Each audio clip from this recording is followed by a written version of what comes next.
Welcome to Lorehammer, episode 23, The Mechanical.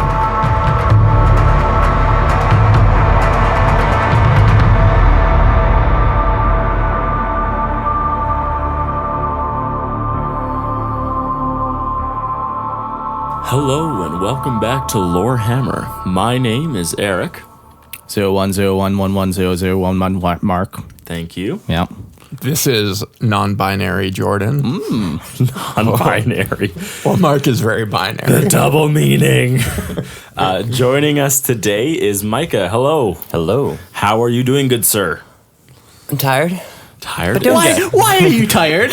Because we stayed up late planning this, and then we made the very wise decision to play Minecraft rather than sleep. Probably one of the best choices we've made in a long time. I know personally I can say Absolutely. it was. Yes. Staying up You till... don't have a good track record, though, of making good decisions. Well, that's why this is one of the better ones, even though it was still a horrible decision. It keeps Mark off the streets. And out of the plastics. That's the important thing.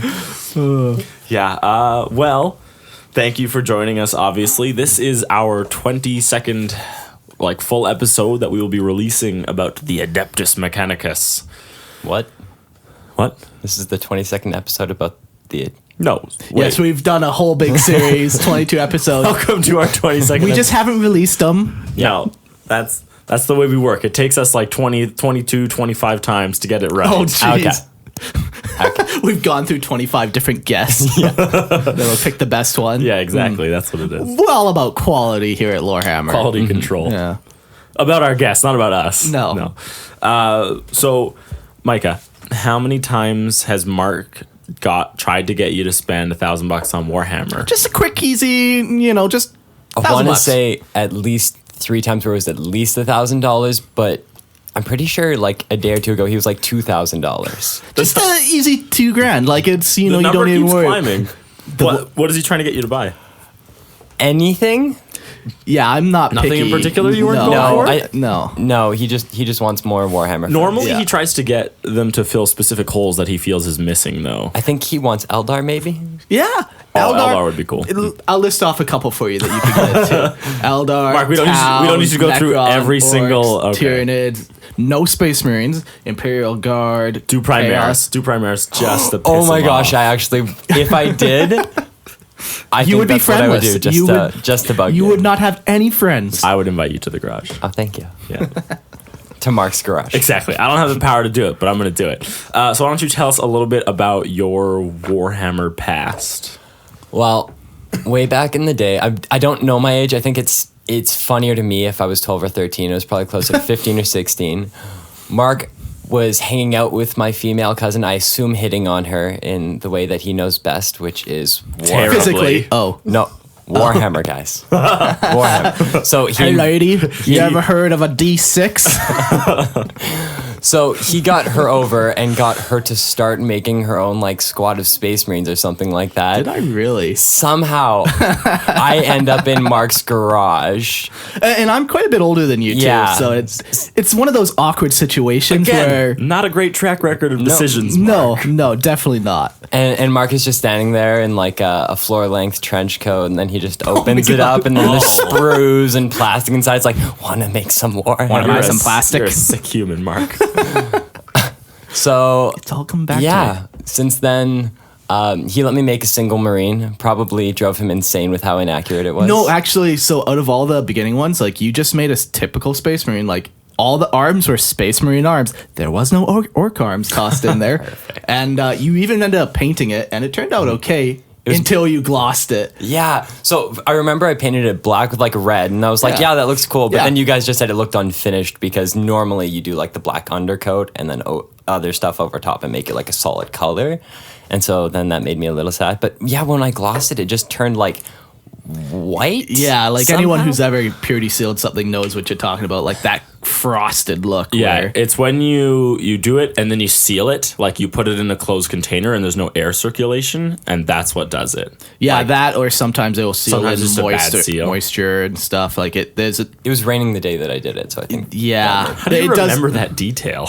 It was raining that one day over 10 years ago. Because I think Mark mentioned it at the time that it may have been the moisture. Oh, okay. So, moisture. Either way, it was ruined. So have you collected any armies since then? I have not, because Because we don't all have $1,000 to spend Yeah, on Warhammer. never. That's the main thing. Oh, just me? Yeah, just you. you. You guys need to get these credit card things I'm talking about. They're amazing. I prefer lines of credit. Those are also good. Yes, they're even bigger usually than credit Payday cards. loans. Yeah, yeah. I prefer sperm banks. Okay. I don't like to go into debt for my Warhammer. I like to sell my body. Yeah. That's my. Seems reasonable. I've personally never gone down that route, but You're missing out. I don't fun. want to be a man-ho.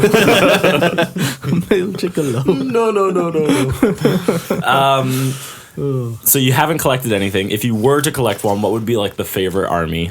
I was thinking about it, and I feel like it would probably be something on the Imperium side. Now I'm thinking Primaris is just hilarious.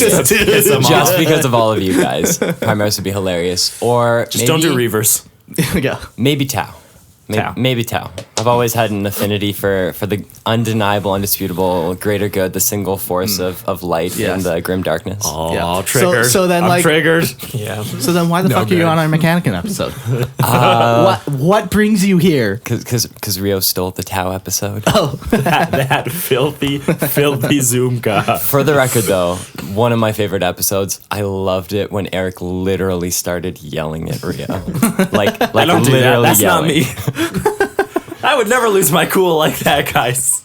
I think that actually was my favorite moment. Was Where- it? Yeah. Well, it's odd because my next question was, what's the worst Lorehammer episode you've listened to? So, because you've listened to all of them. Up to Minor Xenos 4. I started So you're Okay, like so- one, yeah, one then- behind. no, two. that's like A two, couple three, behind, Yeah. Really just a Space Marine episode. Oh. Nothing special. Nothing No, important. yeah, creation of a Space Marine, Forces of the Yeah, Astartes. so I would have to say, so the ones that I got the least out of, and this is mostly on me rather than you. Sure, no, don't Was- soften the blow. No, it was the first two. And can it's because take it. my strategy for listening to it was listening to it as I fell asleep. Oh jeez. And so then I'd listen to like 5 minutes, then pass out, and then try and like go back and then listen to it again the next night. And so I ended up listening to like the same couple of Oh chunks. god, just for, like, imagine listening to days. Warp multiple So the times. warp is just, it's like the warp. Yeah, when and then, you're in and then the you've warp- listened to 10 minutes and we're still saying, and the warp is like the you- warp. you It's can't- like an ocean. and you can't even register where you're at because you're Yeah, trying yeah, to get it's- landmarks and it's yeah. all just the warp. That's all it is. I think I did the same with The War in Heaven. And so then that's when I actually stopped listening to you guys, because I listened to you guys right after you guys came out. Yeah. And then I got through those 2 episodes and was like, this sucks. And- but Well, then, it wasn't good, that's for sure. But then one time I was like helping Christian clean, and then I just put it on in the background. I was like, oh, okay, this is how you listen to It podcasts. gets a little While better. you're awake. There you That's go. odd. We don't normally listen to podcasts in the daytime. This is the daytime.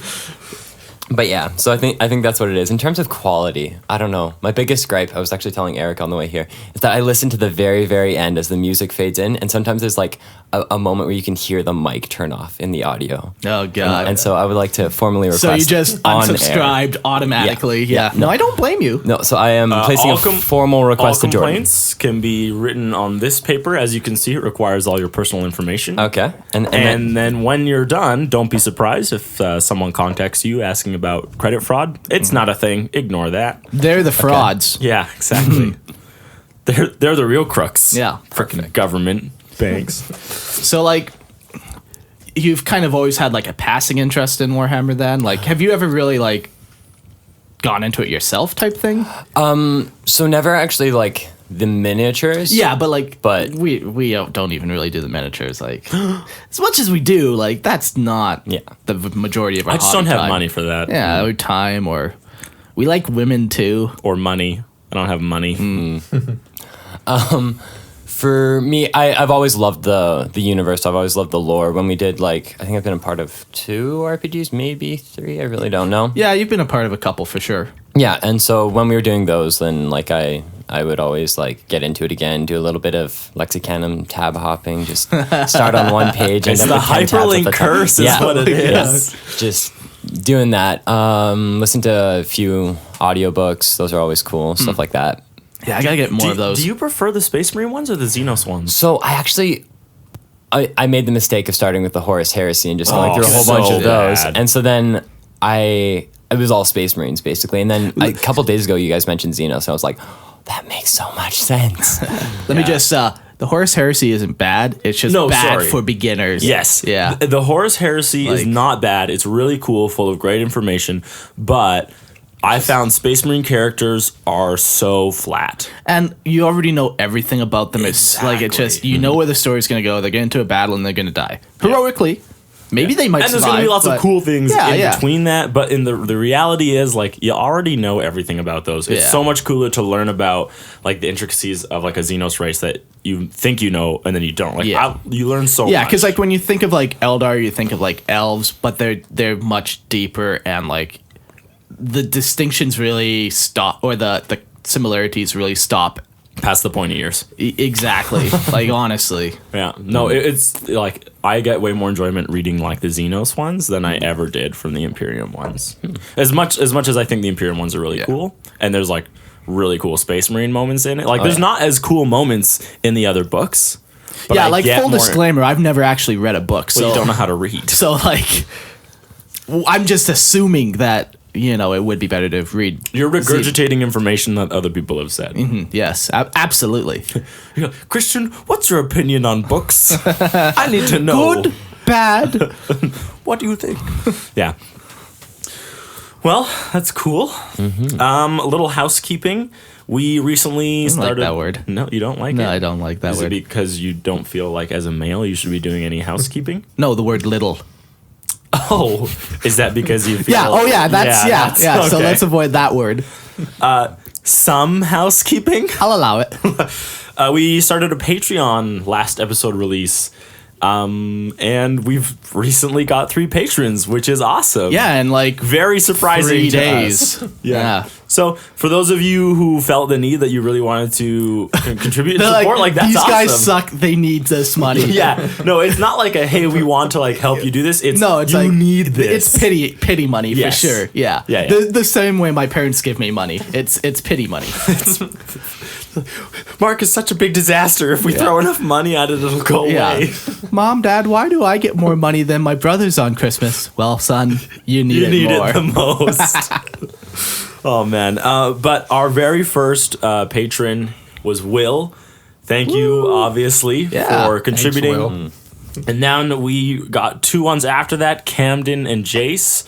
You guys are awesome. It's obviously really appreciated. And anytime we get like a new patron, we plan on saying thank you like this to you guys. And so everyone can also give you a little silent golf clap at the same time. You know, you just Clap, clap, clap, clap. That's not. Please don't. What is happening? I'm a guest, so I'll clap. Good job, Very guys. loud and Thank you. We can put it in post if it doesn't pick up. Don't worry. Oh, yeah. I was clapping really far away from the mic. I could just add some like Applause sound. applause. Yeah, do like a laugh track, but it's a clap track. clap trap.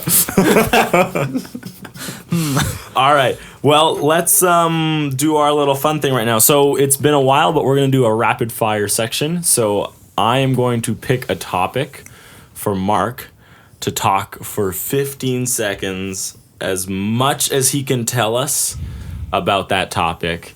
And that topic is going to be Primaris Marine. He's a troll. Ready? No, I'm just kidding. We won't do that. I can't talk about them for 15 seconds. All I can say is they're the worst. Yeah, And then it'd be silence for the next 14 seconds. Just chirping in the background.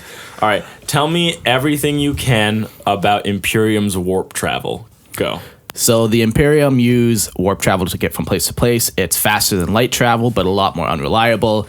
The way it works is they open like a little warp rift, and then they have like a Geller field that surrounds the ship and protects it from the warp, which is like energy. So they open a warp rift, go into the warp, and come out the other end. Oh, no. That was too loud, actually. But it was magical. Felt very serene. Yeah. Yeah. Thank Well, you. now we don't have to do a warp episode, Yeah, it's a warp done. travel episode. It's done. Maybe we should do that for everything. All right, guys, here's our Mechanicum episode. They're robots. Thank you for joining. Goodbye. Well, I guess without further ado, let's get right into the meat of this. Yeah, this episode actually a lot of people have been requesting, so I hope we do it justice, and I think we got a pretty good start on it. We definitely do. Obviously, we don't have the time to go into every single facet of the Mechanicum. Yeah, and that's the crazy thing, because like the Mechanicum is like as big as the Imperium. Like it's a huge organization with many organizations under it, with military branches and research branches and organizational branches, and it has all these different things where it's a huge organization. Yeah. So we're going to touch on what we think is like the very important aspects, and then we plan on at least mentioning the other faces of it. Yeah. But we're not diving into the Legio Titan yet, right? Like we can't. It deserves its own episode. Of course it does. Of course it does. Give me 15 seconds, I'll do an episode for it. It's a Titan. They got legs and they got big guns. Big guns. But I guess the first thing for us to say, public service announcement, the Mechanicum is not a part of the Imperium.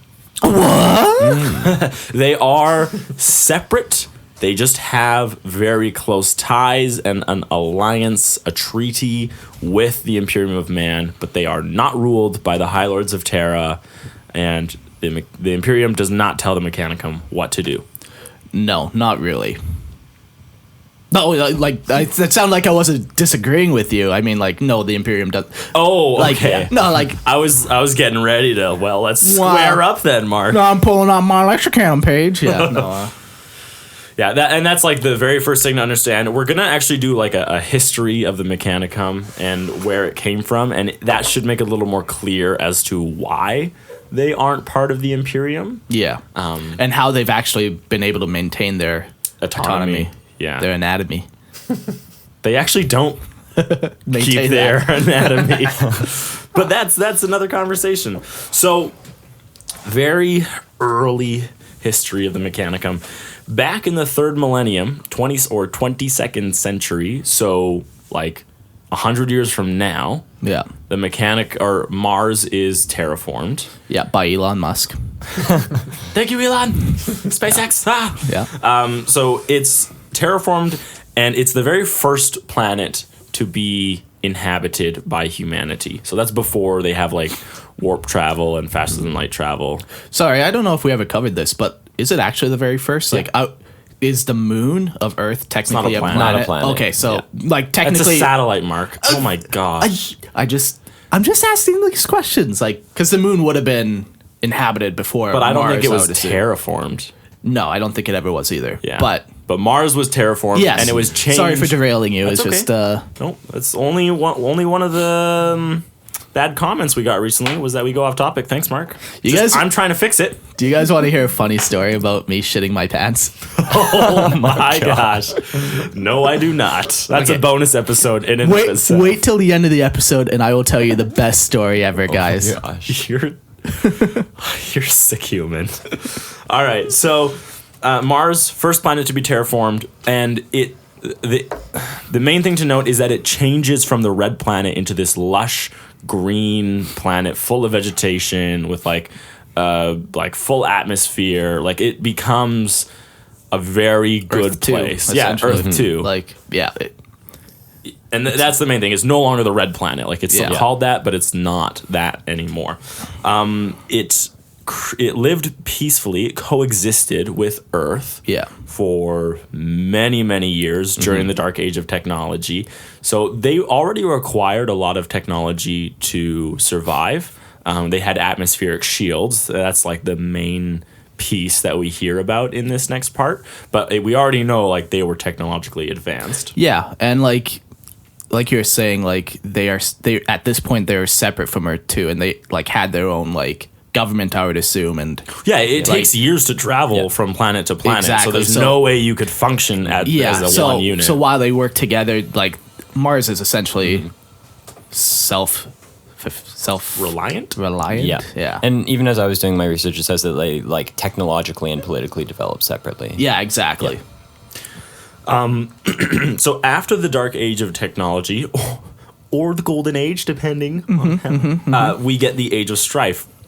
And the Age of Strife is brought on by massive warp storms that racked the entire galaxy. So during the Dark Age of technology is also expansion. Yeah. Right? On, So on that- both Mars and Yeah. And Mars Terra. and human are sending out these fleets, and they're like, oh my gosh, like there's a galaxy out there for us to conquer. they just realized that. Oh my gosh! Did you guys look up recently? Have you guys seen the latest update? There's a whole galaxy out there. Yeah, so they're sending out all these fleets, and all of a sudden, so humanity is spreading its filthy, filthy humans throughout the galaxy, and then this warp storm hits, the Age of Strife, and effectively, like, planets are isolated from each other. Yeah. You can no longer go to other planets. You can no longer send aid. It's difficult enough And, like- even to send communication. Yeah, and just even to Between them? show like how crazy this time is, Mars and Terra are cut off from each other and can no longer get to one another, even communicate. And like that's Literally That the means there's, shortest like- distance they would ever have to travel. yeah, like that's literally like a warp rift was opened up between Mars and Terra. Like it's never been stated, but like Yeah. you could imagine that that's why. Like why else if it's Right, if there exactly. wasn't a It's rift in the so way, close. like yeah. So the something interesting to note is that even during the Age of Strife, when this happens, when the warp storm cooled or calmed, like during these moments, Mars was still sending their fleets out. Yeah, because we're talking like a 5,000 year period here. Yeah, so Yeah. yeah, even if it's like once every 10 years, the warp storm like cooled, they were sending out these fleets. Arc Mechanicus ships. Yeah. Which are basically just like big factory ships that would be sent out to colonize planets. Yeah, and just harvest the resources. And that's where we get like the beginning understanding of how these forge worlds exist through the galaxy. But more on that later. Also during the Age of Strife, their atmospheric shields gave way, so they like broke down, and deadly like radiation started to sweep across this terraformed beautiful planet that was previously created, and the only way that they were saved from death was in these fallout shelters that they had below the planet's surface. So you had this beautiful planet, a lot of technological advances on it, and all of a sudden it gets ravaged back to its original state of just a red planet, dust-covered radiation world. And go for it. It's also worth pointing out that at this point in time, there was like multiple factions and stuff on Mars, but it was basically the cult Mechanicus that kind of started taking control at this point of Mars during this point in time. Yeah, so they were usually the ones who had the fallout shelter, had the technology to survive, where everyone else who was like either lower class citizens or whatever, who were left on the surface of the planet, were turned into cannibals and mutants that still roam the planet to this day. Oh, I didn't know like that. maybe not the same ones, but like their lineage still roams the Yeah, planet. it's like just like rad creatures. yeah, like very much like Fallout. yeah, and it's crazy. So, like Micah said, like the ones who had like this belief in technology and had the actual ability to survive, they were starting to form the cult Mechanicus, which we'll get into a lot more detail later. Yeah. But basically, they're like they believe in technology because it ended up saving them. Yeah, it could be, exactly. So they started to view technology as like so important that it just was like the next step for them to be like, we worship you because of how amazing you are. that And you this is saved like us. a gradual change too. Like we're talking over like thousands of years that like this belief slowly like happens more and more. It wasn't just like overnight. yeah, It's not exactly. a light switch. Exactly. Yeah. So, I guess I should have talked about Forge World before, but we can talk about them. yeah. So during this Age of Strife, when the Mechanicum is sending these fleets out, they are creating these Forge Worlds, and a Forge World specifically is a world under the control of the Mechanicum, devoted to industry and the cult Mechanicus. Yeah. So and normally they're going to go on like a resource-rich world. Yeah. Something that they need in order to like make their machines or power their machines. Yeah, where 'Cause that's like, their whole purpose. Yeah, where like when the Imperium was sending out ships, they were probably looking for like that's a fertile crop world we can like plant and survive on. Yes. Where like the Forge worlds could be on like a planet like Mars, where you know they might end up terraforming it, or they might just end up harvesting it. Like Yeah, they might just go inside of it and harvest it and stay down there, right? There's nothing for them. exactly. So, okay. So once the Age of Strife is over, and then you get the Unification Wars, and the Emperor is starting to like get emerge essentially. Yeah, really like really claim reveal his birthright. himself. Yeah, Yes, his birthright. it is his birthright. You stay away from. I only believe in the Omniscire. Wait, that is the Emperor. Oh god. 01001101. So the Emperor at this point, he has they've gone through his Unification Wars. He has control of Terra. So now he has like the main seat of power for humanity.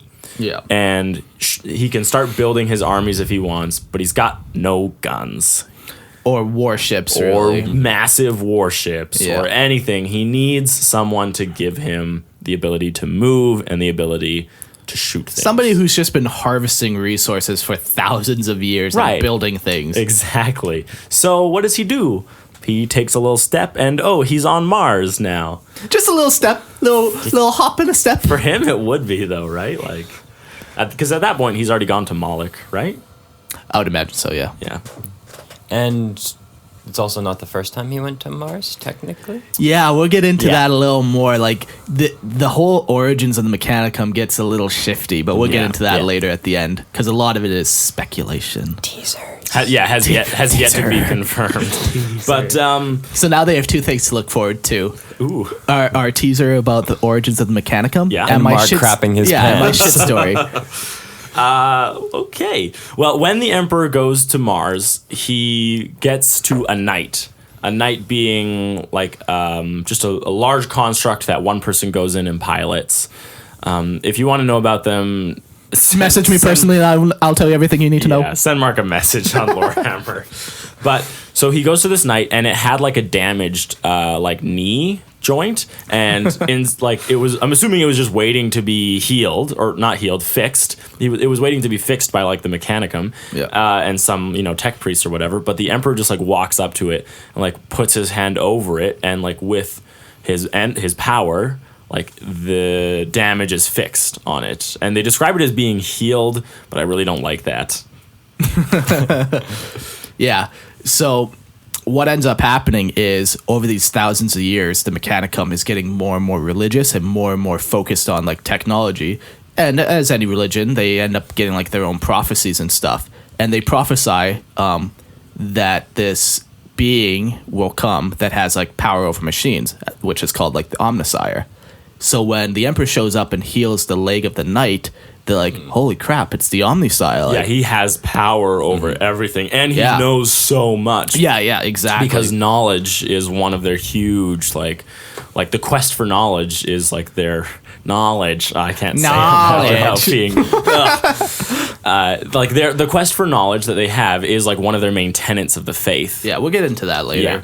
So they see this guy who they believe is like, oh my gosh, like he's amazing. So they're like, he must be the Omniscire. And at this point, there's a little bit of a division between regular, like some of the Mechanicum members, because after he's like declared as the Omniscire, they're very eager to create like the Treaty of Mars or the Treaty of Olympus. The Treaty of Olympus with him, which sets in motion. There's a couple things that we're going to talk about in that one is the Emperor doesn't interfere in the internal structure of the Mechanicum, as well as they are allowed to keep their cult Mechanicus. So that's in the treaty, saying that they are allowed still to have their religion, that he won't interfere in any of their inner workings. Which is actually pretty crazy. And Yeah, that's a humongous thing for the Emperor to be like, Yeah. you guys can maintain your cult because you guys are so powerful that it would be like our entire war effort would just go to fighting you guys. And then once we Yeah. finally took Mars, then there's all these forge worlds that you've established that we would have to fight anyways. Yeah, it just shows how desperate he was Yeah. to actually get something like on the arm.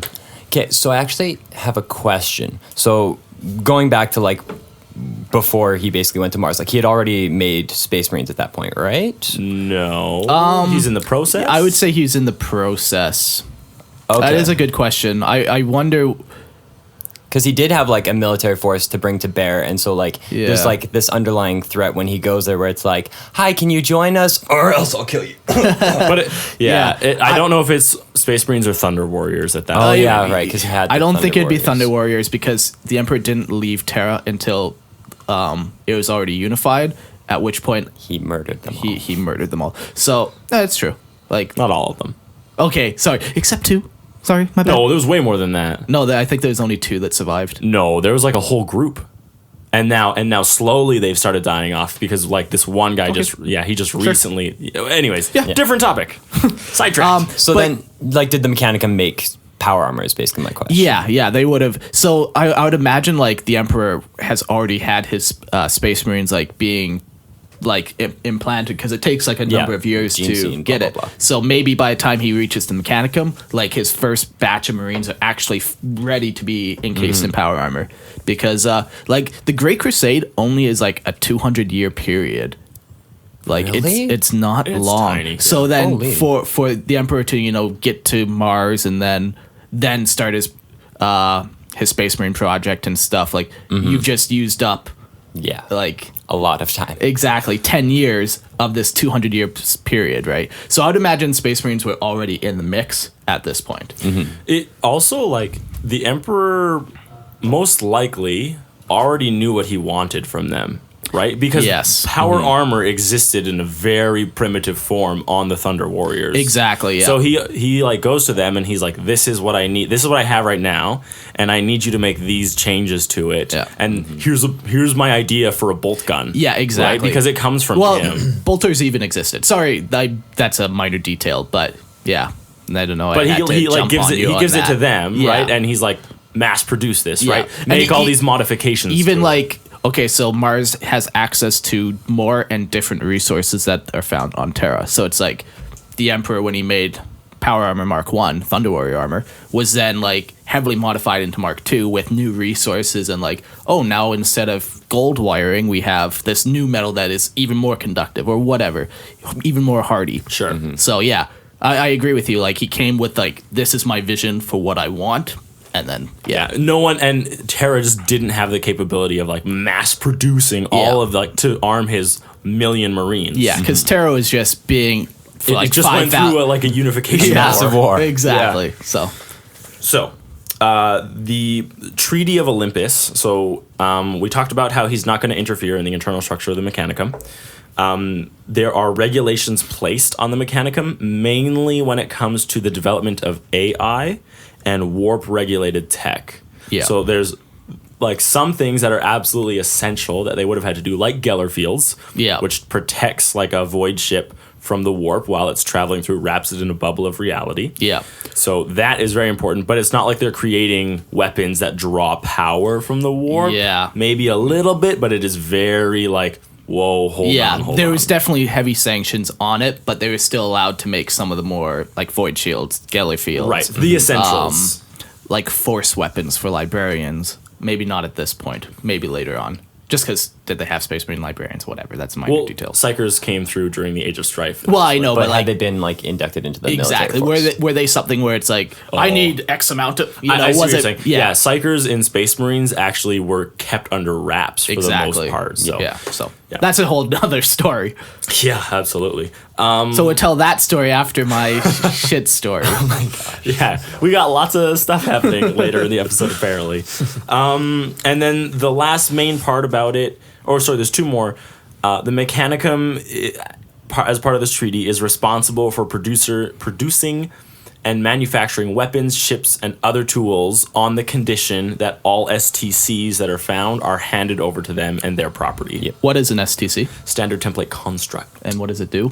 Basically like a blueprint for any piece of technology, from like a knife to like Titan style things. Like the scale is ridiculous in Yes. what it covers in the scope, but basically just blueprints that are very detailed that will allow you to make something without understanding necessarily how it works. Yeah. So the whole Mechanicum thing, the quest for knowledge, when they're offered like you get all this knowledge if you just make us weapons, which you'd like to do They're anyways. so happy. Yeah, They're so happy. Robo erections.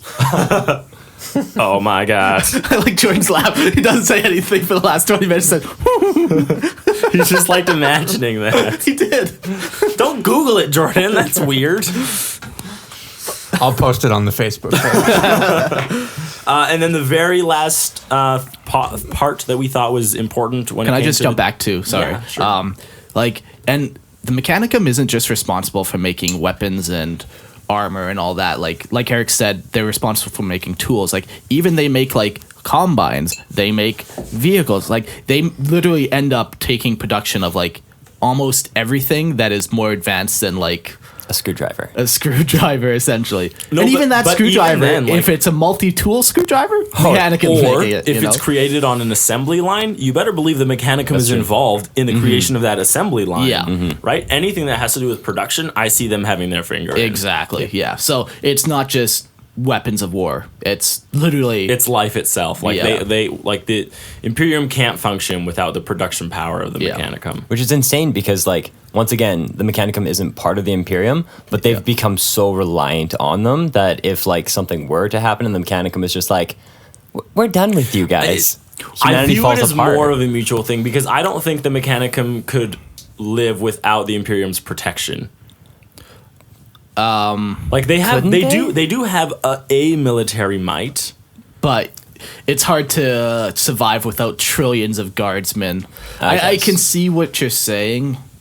Like I just think they would, and It would be tough for them so for sure. and then I know as what you're well, saying. like Yeah. there's planets that the Forge World haven't, or that the Mechanicum haven't touched that humans has, and when an STC is found, Yeah. like yeah. the humans are supposed to give it up to the Mechanicum and they'll come collect. Yeah. So they would lose out on all these worlds that they have ties to. Yeah. That they would lose that potential knowledge. So I just don't see the Mechanicum ever leaving. Sure, absolutely. Yeah. Yeah. I just think they're too reliant on each yeah. other.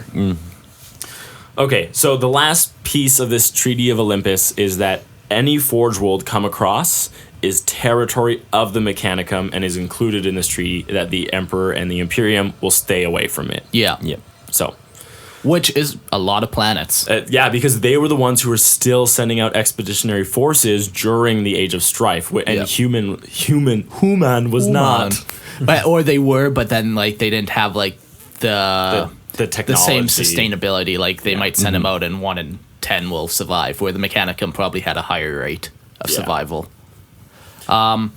Yeah, so that will bring us into the Great Crusade. Oh boy. It was great. It was Crusade. One more. One Yeah, more to we've do talked on. about it a bunch. you All right, know. moving on, guys.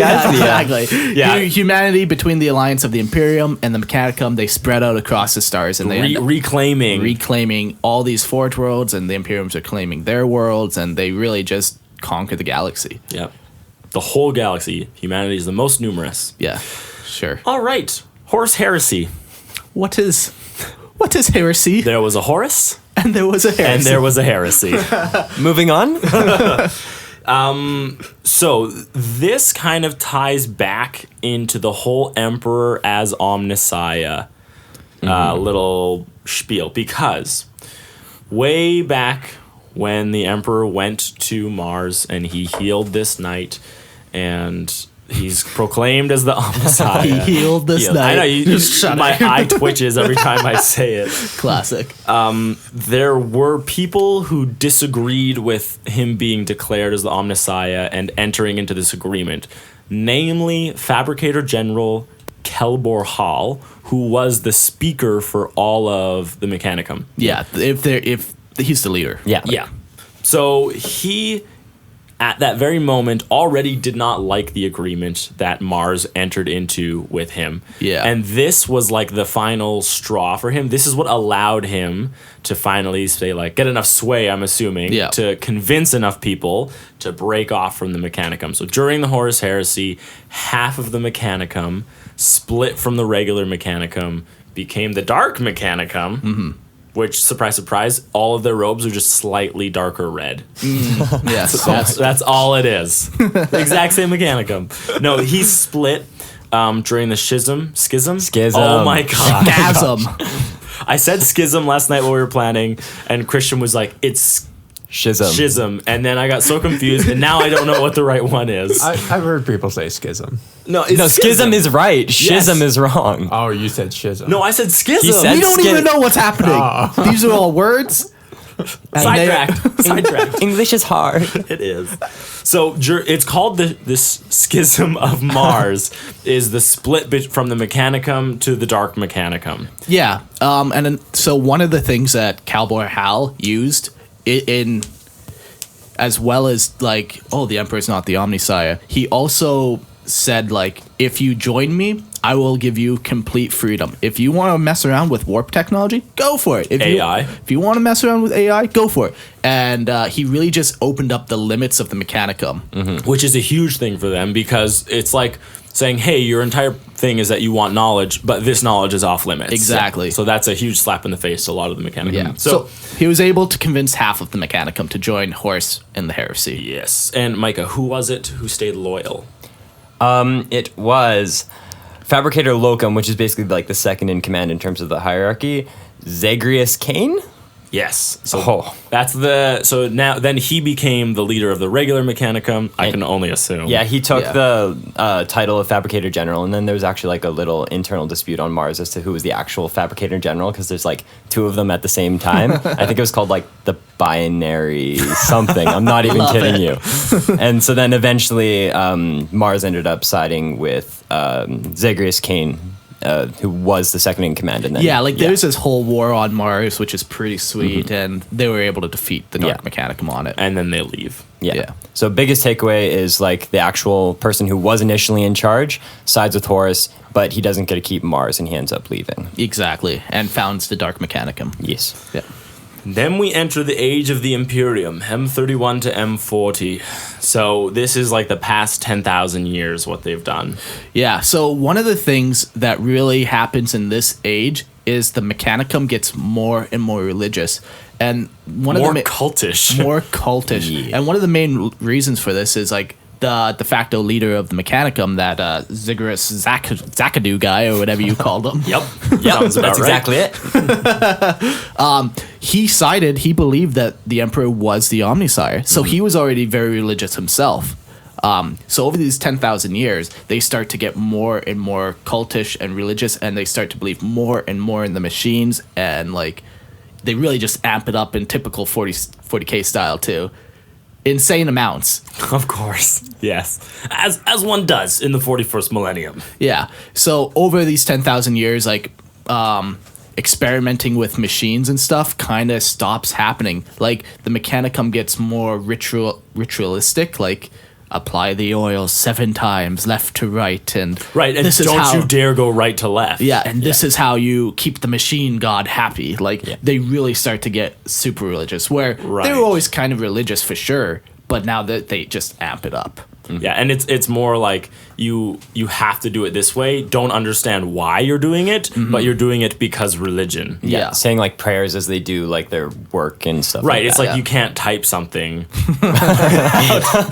Bless me, Omnisire. May my mechandrites hit the W key and not the Q key. Yeah. Yeah. And this kind of puts the Imperium and the Mechanicum in kind of this the 40K state that we knew, where it was very much like there was no improvements. Everything was super stagnant. Yes, exactly. And So for 10,000 years, no advances. No major advancements. Yeah. Because there is... Of course, they change like the marks every once in a while. Yeah. Imprimaris Marines? Well, that's Age of the Dark Imperium. That's past this. That's M41, not M40. Exactly, Gotcha. yeah. Okay. So you have this 10,000 years of nothing really happening, nothing crazy, just the struggle of survival, really. Yeah. And then enter the Age of the Dark the Age of the Dark Imperium. Mm-hmm. So this is our current state. We've talked about it before, but this is how the Mechanicum is affected. And it's really an age of technological advancement. Oh, absolutely. Much like the Dark Age of technology implies it's a bad thing because of the word dark. It was actually the golden age of technology. Yeah. Just like the Dark Age of the Imperium somehow ends up actually being good. The golden technology. Imperium? Yeah, the light age of Imperium? like obviously the galaxy's ripped in half and all that shit, and it's not a good place anymore. No, not a good time. They start to become more willing to dabble in technologies that are new. So this would be enter the Archmagos Dominus Belisarius Call. So for Or as I like to call him, Lord Shitstorm? I don't know Yes. what you call him. So for the past 10,000 years, he's been working in secret, given a mandate by Rowboat Girly Man himself. Robbie B. Yeah, and he was told to create me an army worthy of terror. The other weird thing that he was told, that Reboot Gilliman told Call, was figure out how to resurrect me. Like, he was given, like, 2 protocols. Yeah. No, is that it? Or build me power armor. It was the or power something armor, like that. because so the Emperor falls dormant, right? And Yeah. he's interred in these life support systems. So then Roboot, he's like, hey, if this ever happens to me, like, put me in this power armor that could sustain me so I could still command while in this suit. Yeah. And that is because that's a huge, like, suit, that thing. Yeah. It's crazy what he makes for him.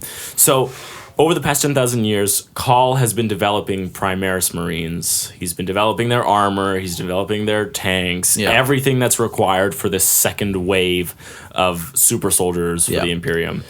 And he's been hiding it this whole time because what he's doing goes outside of... Yeah, it is heretical, right? Based on what the Mechanicum understood as what their purpose was. Yeah.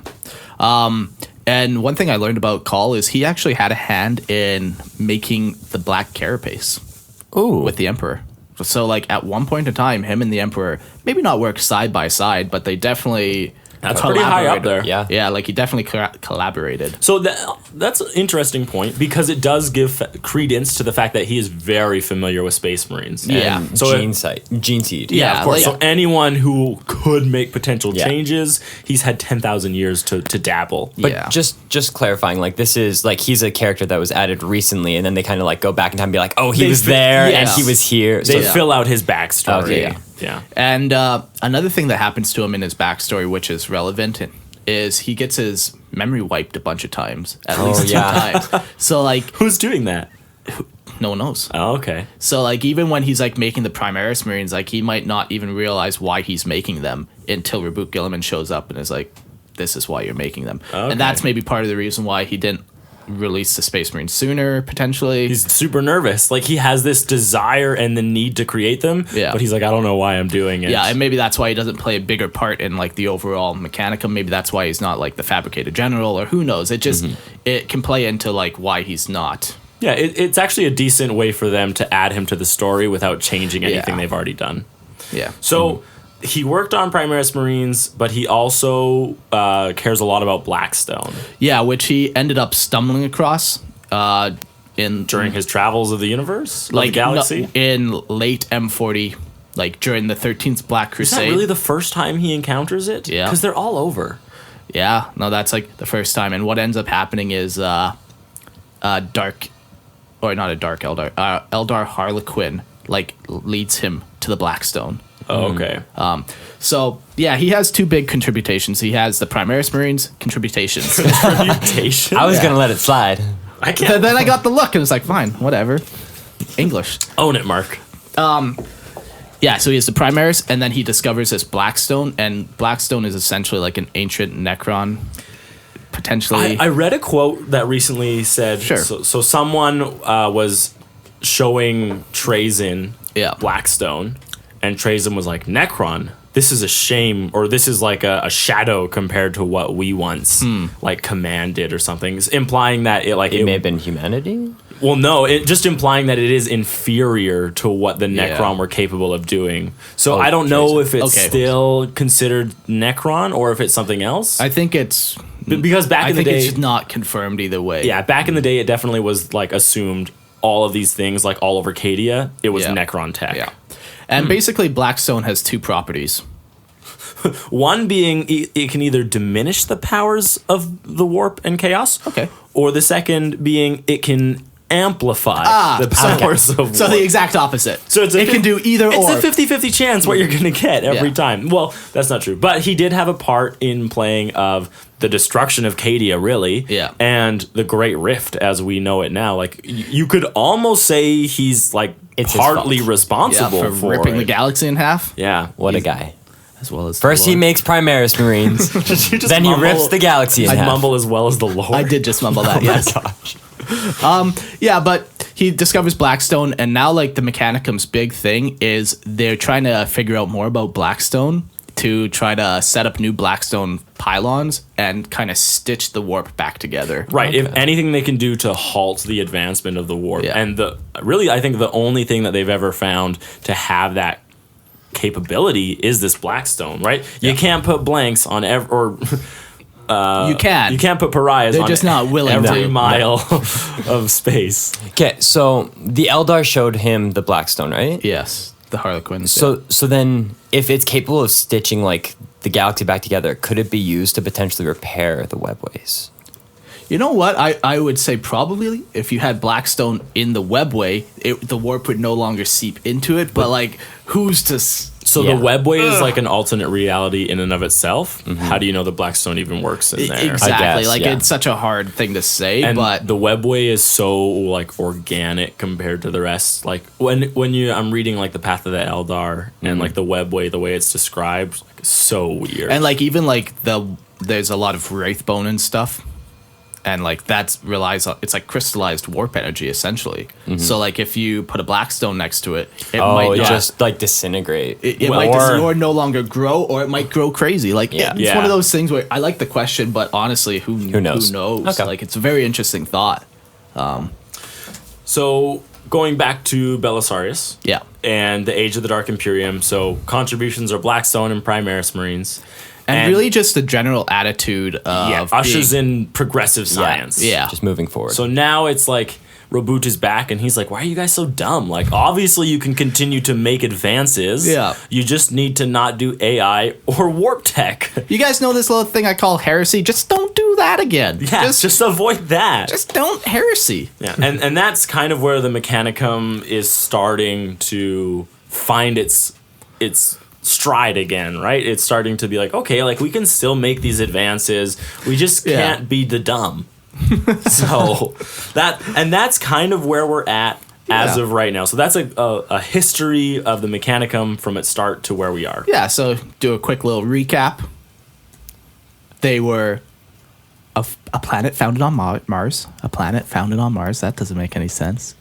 I shouldn't be in charge of the recap. Why are you guys looking at me? So they basically terraform Mars. Mars goes back to crap. Mechanicum is the only ones who survive it. Then there's a partnership between Earth and Mechanicum. They take part in the Great Crusade. They basically become the sole contributors to any mechanical tech. And then it splits off in the heresy. You have the leader taking off, starting the Dark Mechanicum. Second in command stays loyal. And then that leads into the Age of the Imperium, where they start going like insanely religious, stop making progress. And then Age of the Dark Imperium, where a call is just like, I made Primaris Marines. Perfect. And believe me when I say this, I could not have said that better myself. Thank No, you. you can't. Exactly. You could not I have. am not good at English. All right, so let's step into a different area of the Mechanicum, and that's like its head leaders and how it functions. So they're actually pretty interesting, I think, Yeah. because they're comprised of a parliament. Now, Yeah. disclaimer, this is how it functioned in 30K. We know that for sure. We don't know if this survived to 40K, but we can only assume it did just Yeah. because of the non-changes that were made from Yeah. 30K to 40K. Yeah, and usually, if something like that big of a change would have happened, they probably would have said something. There would have been a reason. There would have been something to hint that it would have ended. So, Right, exactly. So we're just going to assume that in 40K as well, it has a parliament. Yes, and this parliament is comprised of tech priests. So that's who's like those are their members of parliament. They're MPs. They're priests. Yeah. Oh, MP. Oh, Members of parliament, but they're priests. That's right? nice. I like that. Trees, Don't worry about it, Mark. nipple belt. Don't think about it too hard. Okay, But there's the an fabricator M, general, he is the de and there's facto. a P. You'll get there. Don't worry. The fabricator general is the de facto leader of the Mechanicum, but he's also the speaker for the parliament. Yeah. So yes, like he's the face, and like if the Imperium needs a decision from the Mechanicum, they're going to him. He's going to the parliament and kind of facilitating it Yeah. and seeing what the Mechanicum actually wants. And this is how they were able to the make that treaty. treaty, because even though Calbor Hal, who turns into a renegade, was Yeah. against it, he still vast follows the majority- will of the parliament. Exactly. Yes, right. So Exactly. Also worth mentioning is how like they're still a cult. Their religion is very tied into their government to the point where their tech priests are their Church members and of state parliament. are not Yeah, separate. they're very much intertwined. Absolutely. And one thing that the fabricated general is also known for is he also holds a seat on the High Lords of Terra. So that's a thing. was it Christian or you that was telling me that his body is the size of a city block? There have been fabricated generals that have been the size of city block. Like, So Oh my gosh. they like give up their portion as like humanity to like become this massive machine, this processing unit. who's like making tanks. Like, instead of like pooping, he's like pooping tanks essentially. Like, He is a factory. He is a factory. Yeah, He's a fabricator general.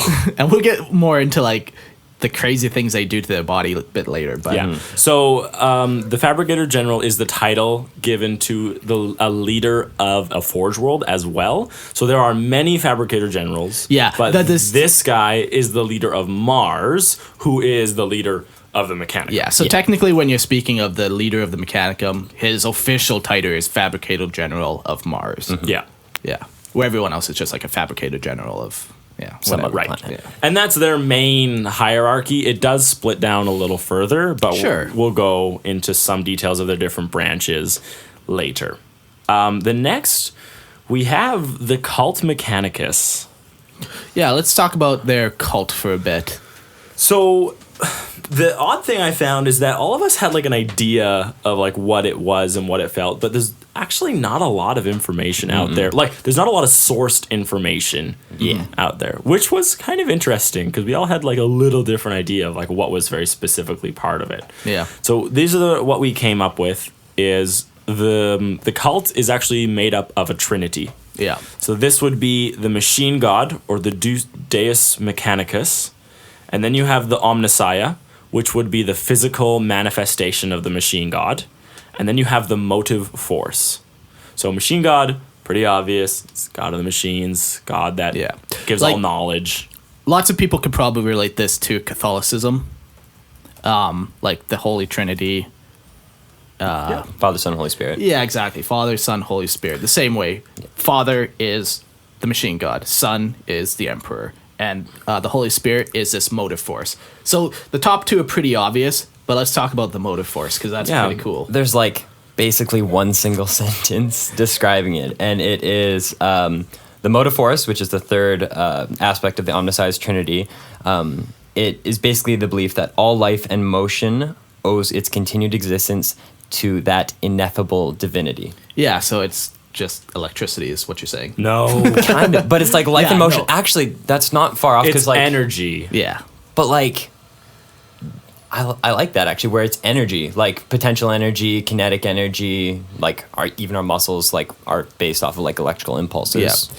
Because like these aren't like they have science behind their religion, but then they turn all these like science words like electricity into like the motive force. Like they turn something that has a real founding and then they turn it into like this religious idea where they make it less science-based and more religious, really. I said that like 4 times Wow. over the same... The warp. Eloquent, I know, guys. I'm sorry. concise. Yeah, but it is interesting to note that just like how... So the emperor comes, and a lot of people are like, oh my gosh, like it is the Omnissiah, like he's here. Yeah. There were those who were like, no, he's not, you know? So Yeah. there's still that difference of opinion within their faith, within their cult, Yeah. of how do you interpret like this prophecy, or how do you read these signs as to what it is. So I think that's interesting. There's Jew mechanicums and Christian mechanicums. Like the Jew mechanicums don't believe in in Jesus being the emperor, and you know they In Jesus being the emperor. The emperor Yeah, being the Omnissiah. the Yeah. emperor being the omniscient and all that. Yeah, you know? can definitely see the theme that is pulled from it. And the main tenet of their cult it all goes down to the quest for knowledge. Yeah. So knowledge is the supreme manifestation of divinity. And that's like one of their like straight statements. And all that means is that anything that has knowledge inside of it is holy. Yeah. You ever just eaten a bowl of cereal in the morning and you're like, well, I'm bored. I'm just going to read what's the ingredients in here. You're not really interested. You're just passing time. Sure. But the Mechanicum, the quest for knowledge, makes them want to read it. Like, they're like, yes, there's fiber in the, like, like, they're reading it and they're like, yes, praise the Omnissiah. Like the quest for knowledge is like just, they don't care what the knowledge is, just as long as it's knowledge. Yeah. And obviously there is stuff that is more important to them. Sure, yeah. Right? Mm-hmm. But there's also like all different aspects of like this quest for knowledge is broken down in the holy orders of the cult. Yeah. Right? And that's definitely something we'll reach later. They have a belief that flesh is weak and they view like mechanical and bionic replacements as sacred. So this is definitely reflected in their pursuit of swapping out body parts Yep. for machines. Yep. We definitely mentioned it with the Fabricator General becoming a city block. Yeah. And you will obviously very often see tech priests like missing arms and like or like tentacles coming out of their robes. Yeah. And they'll even like put their brain into like computer processors and stuff like that, like anything crazy and exotic. Yeah, and the more they do, the more sacred and closer to the machine god that they get. Exactly. There's actually like a really cool quote that I found where it's like, there's no truth in flesh, only betrayal. There is no strength in flesh, only weakness. There's no constancy in flesh, only decay. And there's no certainty in flesh, but death. So when Micah says a quote, you don't interrupt him with your bullshit. My bullshit. But when I say a quote, you can barely stand 5 seconds before you need to shit on it. It's because I'm polite to our guests. Gotcha. Yes. All right. makes Thank you, sense. Mark. I appreciate that. That's a very cool quote, actually. It is. It's labeled as the Credo Omnissiah. Which, don't know what that means. It's a word. Yeah. It's all words. Or maybe that's like the ideology that the like Omnissiah kind of like gives to them, where it's like one of the things that he or that idea is That he something that he represents, Yeah. right? Because the Emperor, well, he is the machine god, so then right? Well, you could argue that the Emperor like doesn't actually have flesh. Like what he has is not real. Yeah. Right. I just imagine the Emperor is like, he said something that was not even anywhere close to that. And over 10,000 years, the Mechanicum just like, there is no truth. Right, that's how. But that's the how Emperor it's is just like, recorded and changed. it sucks when you get a paper cut and you hurt your finger. There is no, like, I He's just like, imagine. man, he's like looking at these humans. He's like, they're all gonna die soon. Yeah, There's yeah. no certainty in flesh, but Exactly. That's actually a pretty funny point. And that's kind of like the main understanding of like the cults and how they function, and all obviously everything that they do falls under this cult, because you can't be a part of the Mechanicum and not have a belief in the cult Mechanicus. Like it's required. Yeah. Even like tech marines, they follow like the cult Mechanicus. Yeah. Right. So which is odd for a space marine to give themselves to like a religion. So. The very last part of the cult Mechanicus, and the part that we're not fully going to get into here, is the Not right this second. No, We'll of at course. the end of the episode. Yes, not right here, because it's too much speculation, not enough fact. Yeah. do you guys still use like the Tales of the Warp title for that whole like thing? We or- haven't done a speculation portion Yeah, it's for a little while. Okay, Yeah. interesting. All right. Sometimes there's just better things to speculate. Like you can't speculate with Xenos, like minor Yeah. Xenos, Yeah, that's right? true. Wait, So- that's all we did with our Minor Xenos episode. It's all speculation. One Yeah. paragraph. All right, let's make crap up. They must have been destroyed the during the Great Crusade. starfish. But it's the Void Dragon. So if you're familiar with the Mechanicum at all, you know exactly what we're referring to. If you aren't familiar with the Mechanicum, worry not, thou peasant fool. We will revisit this later in the episode and educate you thrice So upon many such matters. teasers. So many. Just wait till the end, guys. Yeah. I think 4 right now. Yeah, It's okay. Oh, we're getting up there. I'm more than willing to drop the shit story for the Void Dragon. It's not going to happen. There are non-negotiables in this episode, Eric. Okay. Now let's get into the holy orders of the cult Mechanicus. So this breaks down into 4 kind of general studies of what the Mechanicum deals with. The first one being the Magi. Magi. Magi? I think Magi. Not the Magi? Schism? I think it's the Magi. Chaos. Chaos. Chaos. We're creating a new language here, guys. So the Magi. Well, the next one we're Whatever. definitely going to pronounce is Logi, so let's call this one Magi. Magi. So these are senior tech Language priests. sneak. It's not English, guys. I want to put that here right This is now. all made up. Yeah. All of these words. It is the Magi are comprised of senior tech priests. They have advanced specializations in various disciplines of science and technology. So they don't really, I don't believe they focus on one thing specifically, but they're going to be like a general study of what science is. Yeah. And You need people to tie other people together. Right, Like- exactly. They're going to be the bridge between everything. Yeah. So, because a tech priest is just responsible, and because they're the members of the parliament, they're just responsible for everything. Yeah. So, I would assume that these are like one of the more numerous portions of the Mechanicum. Sure. Don't quote me on it, but that's my guess, just based on their role and their function. No, that makes sense. The Logi are analysts, statisticians, and logisticians, and their purpose is to predict future trends and make forecasts about Mechanicus expenditures and needs. So you know how like who are the people who read the Emperor's Tarot? Any psychers. Yeah, like predominantly, I'd say that Astropaths? Space Marine librarians. Okay. But So I almost maybe it's not this, but I view the Logi as like a soothsayer almost. And they're going to use like as much math and science and obviously like logisticians and statisticians. Yeah. But I wonder if there's like a section of their ability to predict that like also comes from like the warp, Maybe. right?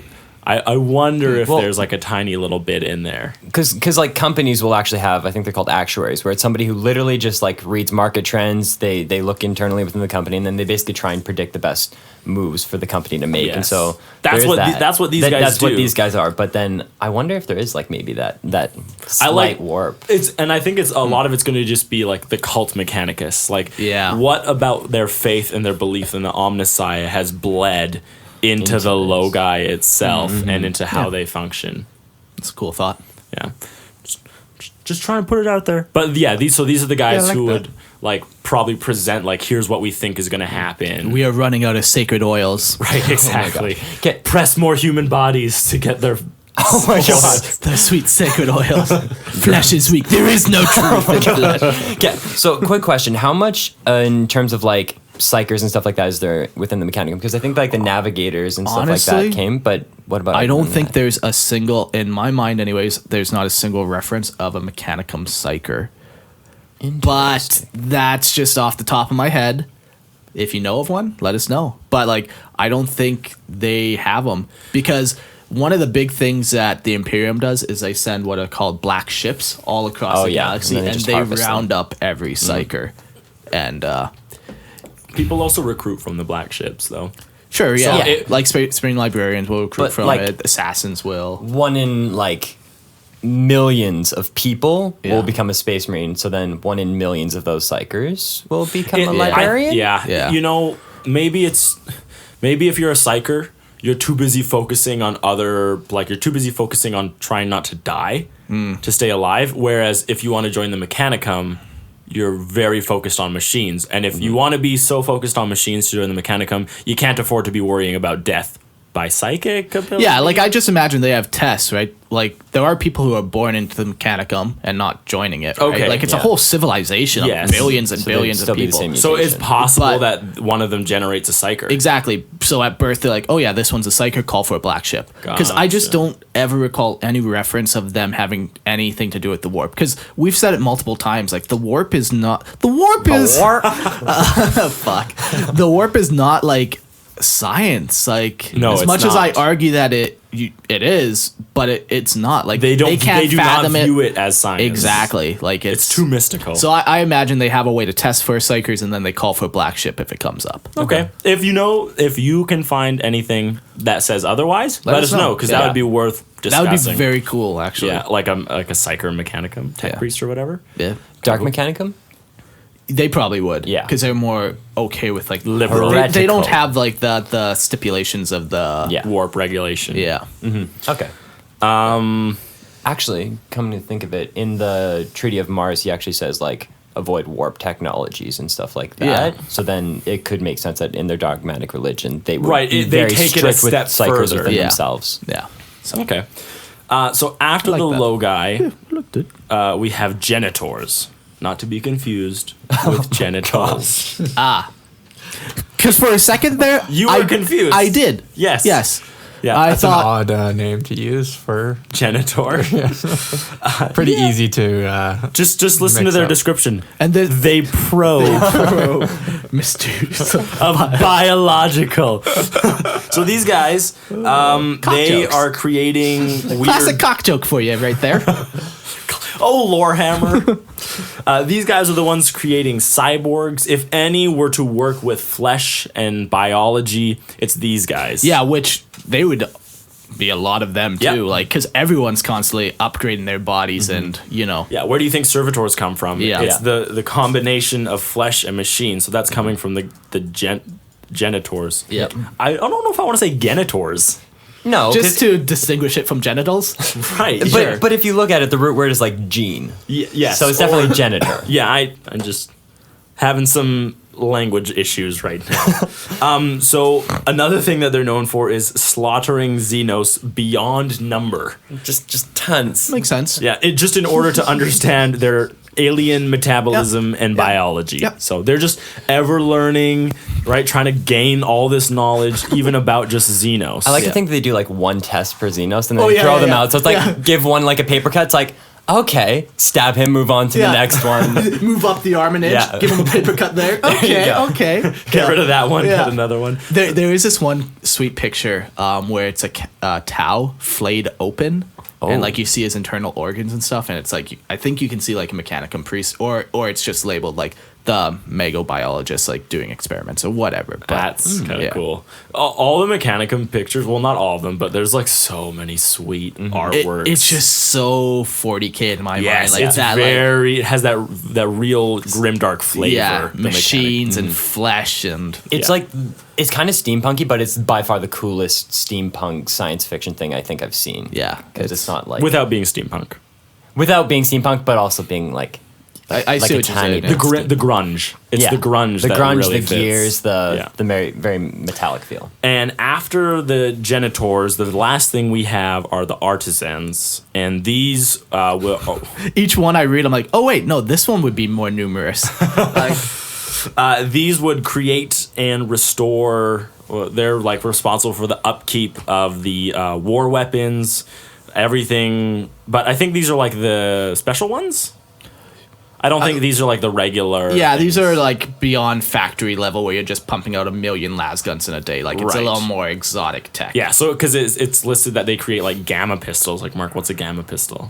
It shoots gamma out of a pistol.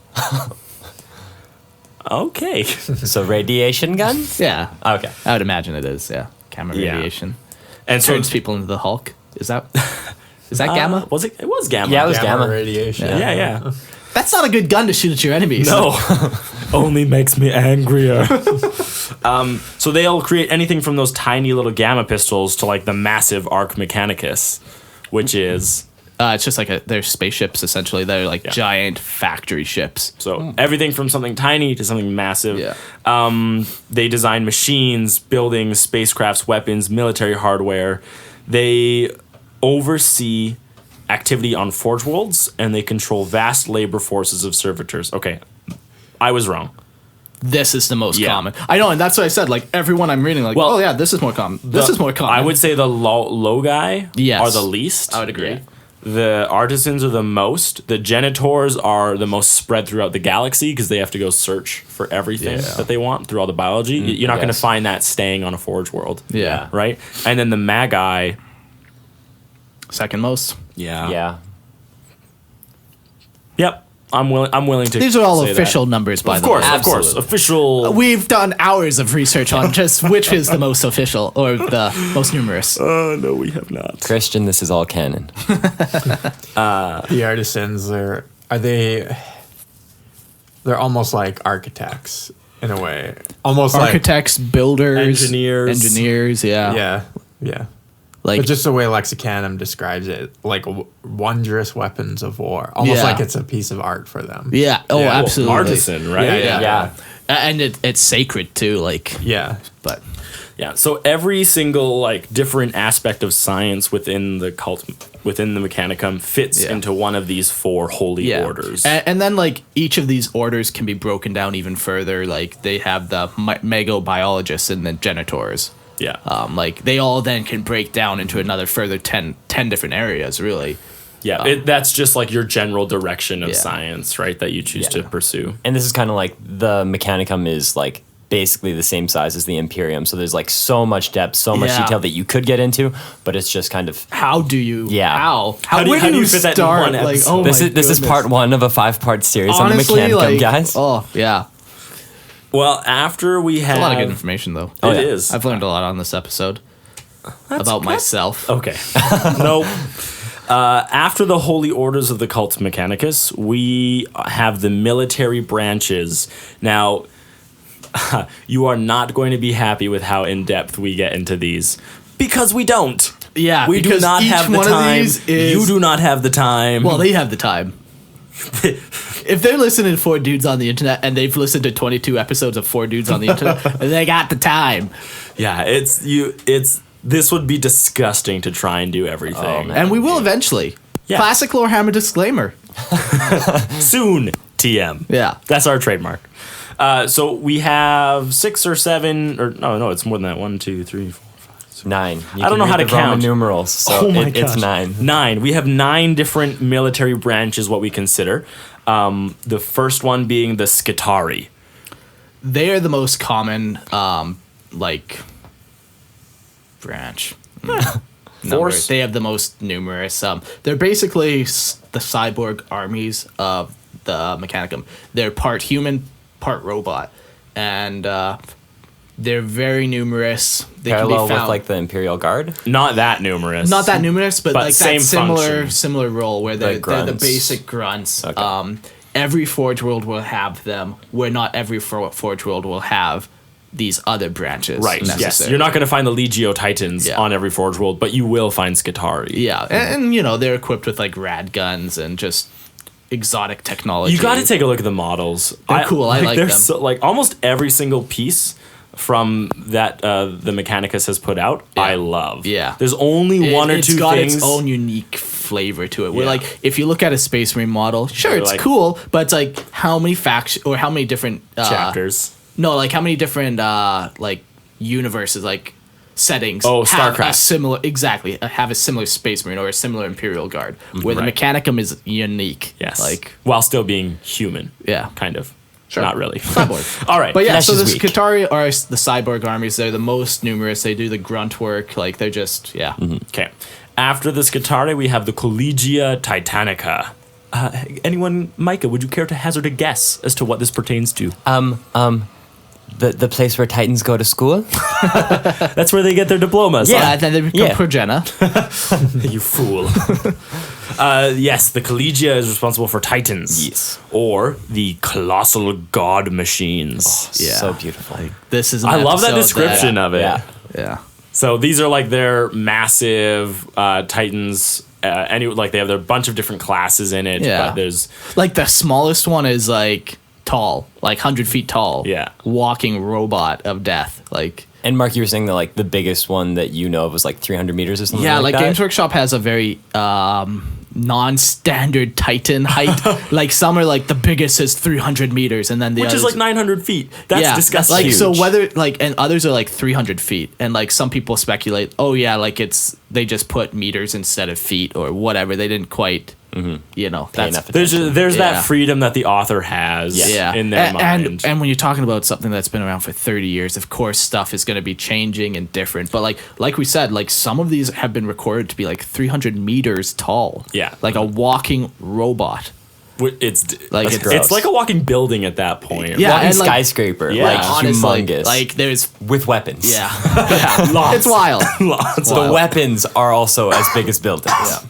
oh bigger. I own a Titan.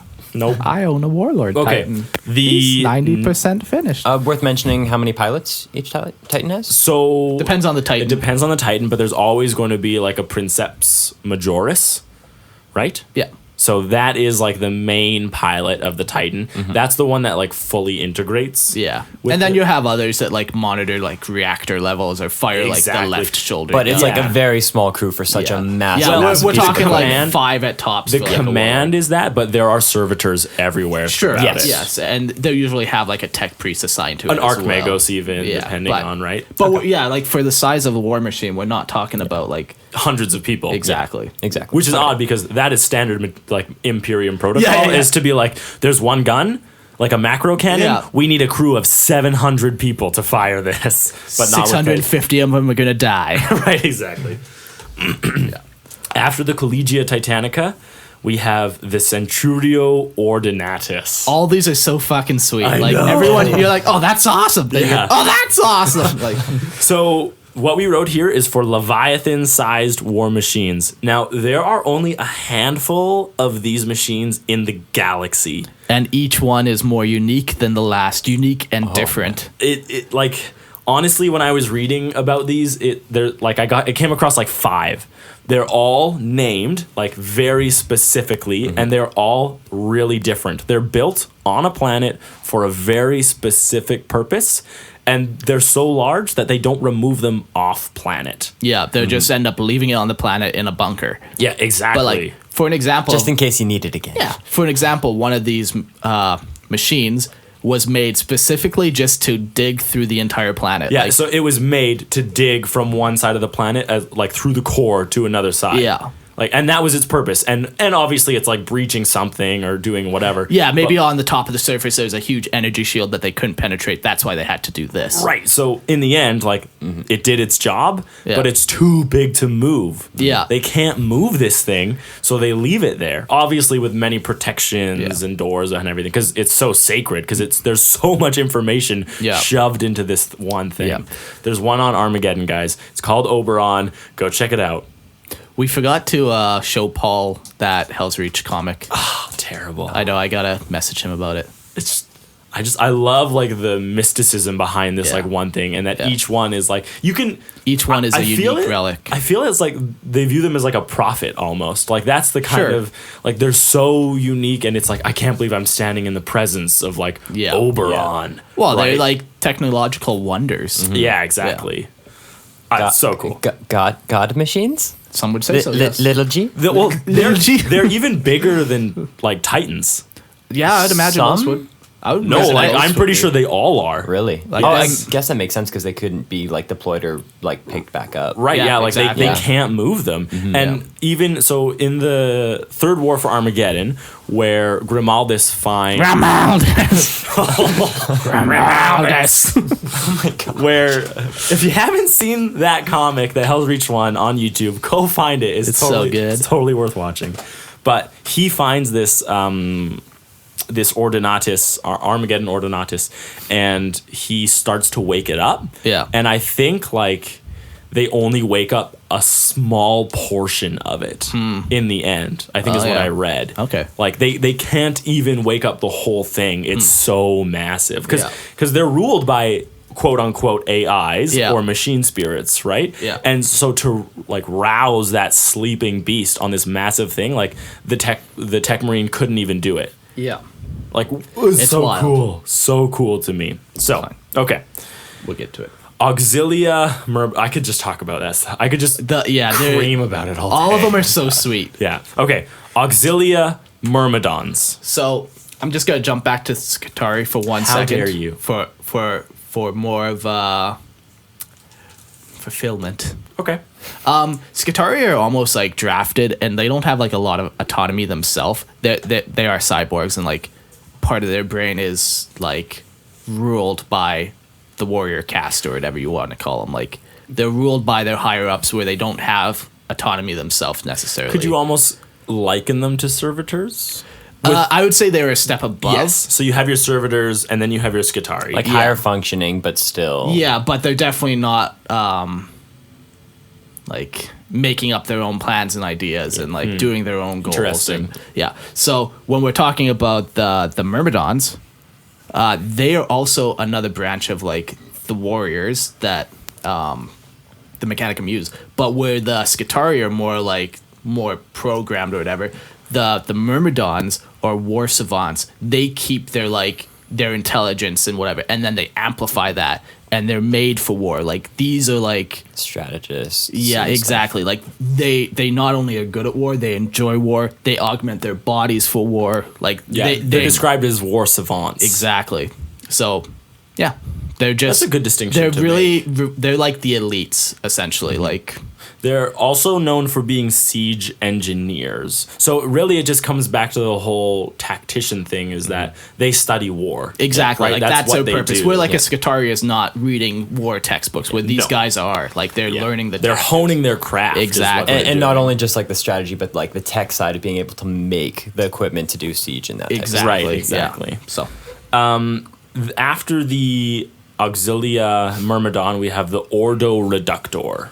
the bringers of the blessed ruin. I like that. I Yeah, like I like that. that. I like that. That's nice. So these guys are known for shock assaults, siege warfare, as opposed to siege engineering, and blitzkrieg style attacks. Yeah, I'm trying to recall off the top of my head if they have like a model representation somehow. Like The shock attacks is interesting to me. yeah, like I'm very curious about. But I think like so these would fit between the Skitarii and the Auxilia Myrmidon, Sure. right? Like Sure. they're not war savants, they're not the tacticians, Yeah. but they are a little more Yeah. than the Skitarii, right? So that would be my understanding of it. I just pulled up a picture. It's got like a tank, some mechs, that type of stuff. Those are all Space Marines, so. Are they? Yeah. Let's make the picture bigger. Fools. You feel. Oh, they changed Google Images, so now you can't like just click on a picture to see just the picture. I disliked it takes it. you to the whole page, and then you got to look for it. Not worth it. I'm going So- back. Regret. After the Ordo Reductor, you have the Legio Cybernetica. Yeah, and so then if we're going back to our whole like you got your Skitarii, these guys are below the Skitarii and like their mental capabilities, where Yeah. these are completely robotic construct, not even human at all. No. And these are like the really bubbly machines that you see, right? So they Yeah. have like the glass mask. Yeah, they with, almost look like Big Daddy almost. Yeah, they No, totally just not do. as like old fashioned. Right. But- But they definitely have that Big Daddy The silhouette feel. is kind of the Yeah, same. yeah. These are actually one of like, I like the idea, Yeah. and the model itself is really unique. Yeah. But I definitely don't think it fits into my whole Mechanicum feel. It doesn't have enough like craziness to it. I can see that. Yeah, like they're missing the human element and they just go straight to the robot Yeah, element. but it's also everything is covered. It's Yeah. all armored, which Yeah. makes sense for your war unit. You want them all armored. Yeah. But the Mechanicum, like I expect I can to see see, I that, expect yeah. to see like these like pieces like floating out in front of it. Little, Yeah. little machine tentacles. and Yeah, stuff. that's what I expect to see. Even though these are really cool models and I like them. Yeah, no, I understand what you're saying. Yeah. Yeah, but so they would make any type of like robot really for war. Cool. Lego Cybernetica. All right, the Prefecture Magisterium. Also really cool. Also really cool. Mark, we were writing this down, and Mark's like, "That's not an important one. You can just ignore that." And I was like, "What is it?" He's like, "I don't know." So then he's like, "Click it." So we're reading it, and he's like, actually, that's really cool." No. So what happened was I was doing my research on my iPhone, and when I clicked it, somehow Oh it yeah, just the brought. link didn't work. Yeah, the link didn't work on my phone. And it just brought me to the Mechanicum page. So I'm like, well, that's pointless. Yeah, but what it really is this is the Mechanicum's secret police. Yeah. So these guys are responsible for preserving like the dogma of the cult Mechanicus. Yeah. Like they're going to be the ones going around searching for heretics within the Mechanicum. Gotta watch out, call. Or psychers and calling the black ships. Maybe. Yeah. Potentially. Like Yeah. it's not confirmed, but that would not be outside Yeah. the realm because there's no place for psychers and that crazy mysticism inside the cult Mechanicus is room for it. So that could be an interesting thought. But these are the guys who are rounding you up if you're touching too much warp tech or AI. Yeah. And they're going to put you in the Mechanicum prison. Or not saying your prayers before doing Right, work. of course. Yes. I like to imagine that like prison for the Mechanicum is all they do is like remove your processing power to like very limited ability to The process point where you're things. humid, and then they're just like, this is torture. That would be torture for them. All right. The Basilicon Astra. So this governs the fleet. Yeah, this is the fleet of Mechanicum. Like they have their own warships as well as those Arc Mechanicum ships, which are like giant factories. So Yeah. So not only does this Basilicon Astra govern these ships, but they also are responsible for the creation of these ships, even for the Imperium. yeah, and this is one thing I definitely never fully knew about. Like I didn't realize Mechanicum had like their own warships. Like I always knew that they had their factory ships for colonizing places and like all that kind of stuff, but like they actually have their own like fleet of warships. Yeah, I mean, it's one of those things where you're like, it's never mentioned, so you never think about it. Yeah, but like as when soon you as you run through that logic, like, you're oh, yeah, of of course course. they have that. Like course they have they tons would. of ground soldiers. They have to have a way to deploy them, and you're Right. not going to have like an unarmed vehicle to transport your military force. Yeah, but and they're not relying on the Imperial Navy. Yeah. But so like as you go through it, like Eric says, you're like, yeah, of course. Yeah. But you have to actually think of that part to come Yeah. there. And the very last one we have, Dun, dun, dun, dun, dun, dun, dun. and the hardest one for Mark to hold back on, is night houses. One sentence, Mark. One sentence. So where Primaris Marines are the worst, night houses are the best. That gave people no That, information. that isn't what we said we were going to talk about. Fuck. Oh yeah, okay. Basically they're like mini one-man titans. Like Big robots. Big But not robots. as big as the bigger robots. yeah. And yeah, they have all their lore, which we can't it's too much. You can't get into Like, it. you couldn't even talk about the different night houses Yeah, or their like- heraldry or like There's so too much. So, Yeah. but that is definitely a force of the Mechanicum. I actually did not know, like, before you got into your night kick, way back in the day. Before they were released, yes. Yeah. Yeah. I didn't, well, no, because, I mean, like while they were released. yeah, like, I assumed they were just a separate part of, like, the Imperium, but it was interesting for me to learn that, no, like, these answer to the Mechanicum. There are like 3 different types of night houses. There are some that are aligned to the. He's doing. It's just getting bigger yeah. and bigger. There are some that are allied to the Mechanicum. Some are allied to the Imperium, and some are just their own. And some dark Mechanicum, I assume? Yes. Yeah. There's not as many of that, and there's a reason for that, but we can't get into it. But, So I do have a quick question, though. Yeah. Even if they are allied with the Imperium, everything that they are still comes from the Mechanicum. Yeah, so but- they still have to have their ties. But going off that logic, like Space Marines are allied to the Mechanicum because everything's like but they if the Imperium and the Mechanicum send out a distress beacon, the ones allied to the Imperium will have to respond to the Imperiums, where they might not necessarily have to respond to the Mechanicum one, even though the Mechanicum's supplying them, or like they would take priority over the Imperial distress beacon. And this comes back to that like very, very first point where it's like the Mechanicum is not a part of the Imperium. It's like an ally. Yeah. So there are 2 different types or 3 different types. So like one's like not really allied to either, but yeah. Okay, so Anywho. we've covered history, we've covered leadership, religion, holy orders, military branches. We're going to talk a little bit about some of their more exotic tech now. Yeah, some of the things that are like truly uniquely 40K. Like Right. you could talk about like gamma guns and like they're sweet, but it's not like a truly 40K. It's not the first time we've seen those. Yeah, right? exactly. The first thing we'd like to talk about is servitors.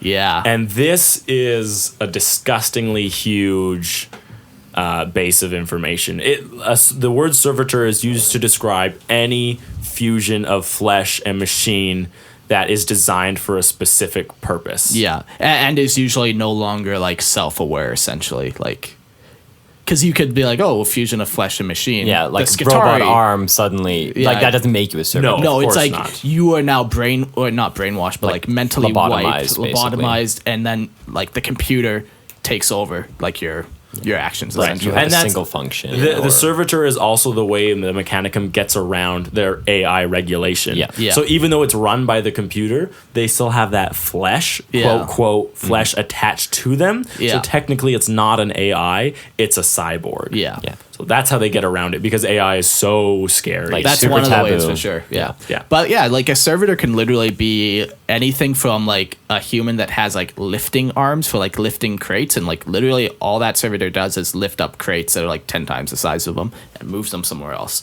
Like you could have that. You could also have battle servitors where they have carry ammunition. they could carry ammunition, or they could carry like a plasma cannon, and all they do is just carry this plasma cannon. But like they're not really aware of the battle at all. Like they're not aware. They just serve their function. Single Yeah. focus. Exactly. I like imagining that there's some servitors where it's literally their job to just like push a button, yeah. and that's all that It's they like do. the alarm clock button, but they don't know how to turn off the alarm. So this one guy is just pressing the snooze.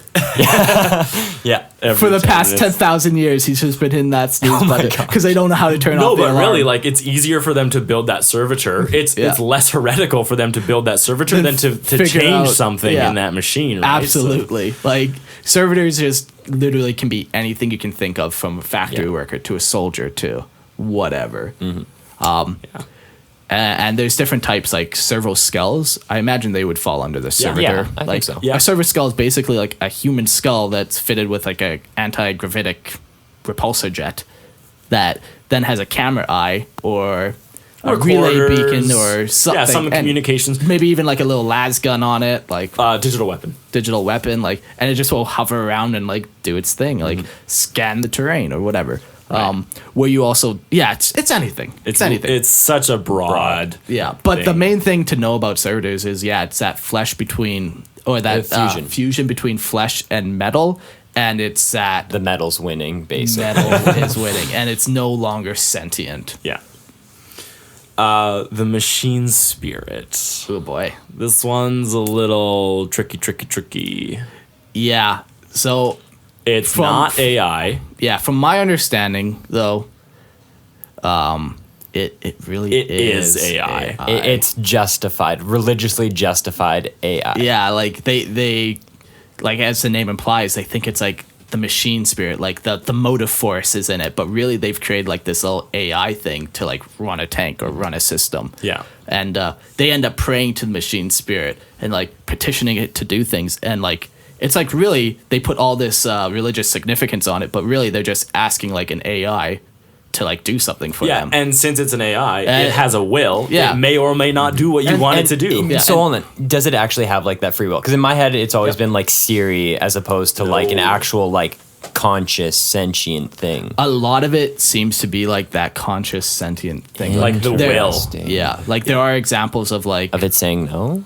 yeah, Of course. yeah. What if it feels like it's not? So, what Yeah. if you're on a suicide mission in a Land Raider, Yeah. and you know that you're driving into death, Mm-hmm. and that Land Raider is just like, hold on, I recognize what's going on now. I don't want to die. and you have to petition it, and you're like, Please, let's do this. Like, I'll Yeah. give you an oil bath. Like, even though we'll be dead. yeah, like, and it very much is like Interesting. this Okay. mini AI. Like, there's different levels of AI. Obviously, Yes. obviously, it's not So- Men of Iron No, levels, not but it even. is. Rising up And that's what like Oberon was like. So the massive Ortonatus in Armageddon, like they couldn't wake up the full machine spirit. Like they couldn't rouse it from its like slumber, right? Because it was like sleeping. Yeah. And so they were only able to activate like a very small portion of its quote unquote consciousness, right? In order to fire like I think it was they fired like 2 shots out of it or something. But those were it's Nova cannons, Yeah. right? It's devastating. Cool. So it's definitely like not an AI, but an AI. Pretty well. Yeah, there's stories of like a Land Raider, like where all its crew is killed, the AI takes over, the machine spirit takes over and like carries on and wipes out this whole orc and then, encampment. of course, the Mechanicum would just praise it, be like, "Oh, thank you, machine Yeah, spirit." exactly. Praise the Omnis Haya. yeah, right? exactly.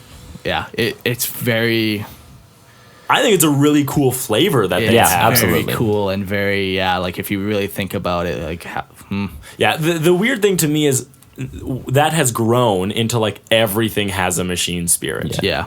Right? Like everything. And the machine spirit can have different levels, just like AI. Like your laptop has a machine spirit, but really it's just its processing, right? Yeah. Where like It's you're still worshiping the machine spirit in it. And when you're petitioning the machine spirit to turn on, you're like, please, machine spirit, turn on my laptop. And then you press the on button and it turns on. And you're like, bless the Bless the Omnissiah. He is this wonder of technology. the motive force is strong and like No, exactly. Yeah. but it can also be where it is like, please turn on, and then it doesn't. Yeah. Right, And then you're like- or like your Land Raider, you're like, please turn Yeah. on, and it hasn't been working, and all of a sudden it turns on for no reason Yeah. that you can find. Yeah. And there's even like stories of like tech priests healing vehicles and stuff, and like they're like, help me machine spirit, and then the machine spirit will like they petition the machine spirit to like help fix itself, like, and they describe like communing with the machine spirit and be like, you're not wounded, you're fine, you're like Just trying to make them feel relaxed. yeah, like actually like consoling the machine spirit in the vehicle. Oh, of course, Like, it's their body, right? Yeah. Like it's wounded. There's So cool. yeah, it's so wild, really. Wow. it really adds like credence and like validity to their cult mechanicus. Yeah. Right? When you believe that it's actually a spirit and not an AI. Yeah. It's like, of course we worship it. They literally have souls that Yeah. we talk with and Yeah. we commune with. So. Yeah, they're pretty sweet. Yeah. So we can that's- talk about those more, but Yeah. the next one we're gonna do is weapons / armaments. Yeah, like They create everything. They have everything. Like, but you know, like I said, we could get into a gamma pistol, but ultimately, it's nothing unique. There are some unique things. So though. what do you think? Okay, because I have a Sure. A piece of tech I know the Mechanicum created that I think is really cool. Tell us. So this was during the Dark Age of Tech or the Golden Age, depending on how you view this. Yeah. The Mechanicum created a gun with the ability to explode stars. Perfect. Seems like you would need that. Yeah, and it was after 30K, it was Yeah. rediscovered. Do you remember? The Chaos guys? Yeah, the Chaos guys discovered this, and they destroyed entire sectors with this gun Yeah. that had the ability to cause stars to explode. Yeah. And Yeah, like- they created that gun. Yeah, like that's pretty cool and unique That's for sure. wild. But they also create las guns. Right, exactly. You They know, also like- create flashlights Yeah, and like- laser pointers. Yeah, like they can make just any technological wonder, or they have made. But that is yeah. like one of the wildest things Yeah. I've ever seen. Yeah. Like just I can't imagine like it also it sounds to me like it's a hand pistol. Yeah, like yeah. clearly it is not. Clearly it is like a macro Or- cannon, or maybe it is. You just like point it at the star and it explodes. No, it's got to be like a It's like macro. remember Men in Black? Yeah, the noisy Where- cricket. I was just thinking about Like the that. little tiniest guns, like Yeah. the most powerful. But that's like, because it's just like, oh, these cultists found this gun. And I'm like, what? It was just in a storeroom, like in a wooden crate, and they found it? But that to me is like one of like the coolest inventions I know of that the Mechanicum created. Yeah, it's pretty cool. So aside from all that stuff, the last thing that we've listed in this is just every other thing the Imperium needs, the Mechanicus creates. That's it, right? Like, aside from all this crazy tech, all these wondrous things, they also create everything else. All things that are good. All things that are good, some things that aren't good, Yep. but mostly all things that are good and necessary for the survival of humanity. Drills, phones, life support systems, Anything and stellar everything. fields, anything. Yeah. I don't know. That pretty much does it. You now know what the Mechanicum is all about. Yeah. Everything there That's is it. to know. That's Except for the specifics of the military Well, branches. come on, and the- hey. or any of the holy orders. yeah. Don't delve too deep into our podcast. We are very shallow. Just like my personality. Normally, he's got huge tracts of land. I just watched Monty Python. Oh, that's good. I want to watch that. Yeah. I should watch that and play Minecraft. It was worth it. It's good. Okay, well, that's it for like our regular portion of the episode. So last night, Mark posted on our Lorehammer page asking for questions about the Mechanicum, and we got some back. So we're gonna go through those really quickly. Hey, we want to do an episode on the Mechanicum. Do you have any questions? So Jace said, or Mark was like talking about Lorehammerites, Lorehammerinians. What do we call our followers? If you have a good name of Losers. basement dwellers. Right, neckbeards. Yeah. There's a type. There's a fucking type. I listen to you guys. You guys are above this because you guys make it. I listen. This hurts my Micah, feelings. no, don't worry. He's touching me. He's touching me. We can't handle another lawsuit. Eric. Why do you think we have a Patreon now? It's so It's to expensive. get me out of rehab and to settle all your lawsuits. Okay, Jace said Lorehammarians. Not sure how I feel about that one, but No, Lorehammarian. Lorehammarians. Subtleties of the English language. So he says, can we get some info on major weapons they have made for important characters? Something to show how much better their tech is than the average bolt gun. I love when I get the sense of awe, like when Beer, and then he says, however you spell it, made Eisenhorn's rune staff and force sword so much better. Okay, so there is definitely a level between production line mechanicum work versus artisanal work that they can do. So, like, they have, what's it called? Is it Artificer? Is that actually what it is? Yeah. Yep. So there's regular power armor, right? And this is just power armor that your standard Space Marine wears. And then there's Artificer armor. And this is like blessed and has a history and is rune inscribed and is ornate, like it's covered in these like runes and prayers and blessed with holy oils that are constantly rubbed into it. And so Go on. I made like the motion of like You were rubbing titties for sure. That's You were full just on. the breastplate. That's all I was doing. Eric. So that was like that to Hi, me is a Mom. good difference. Oh man.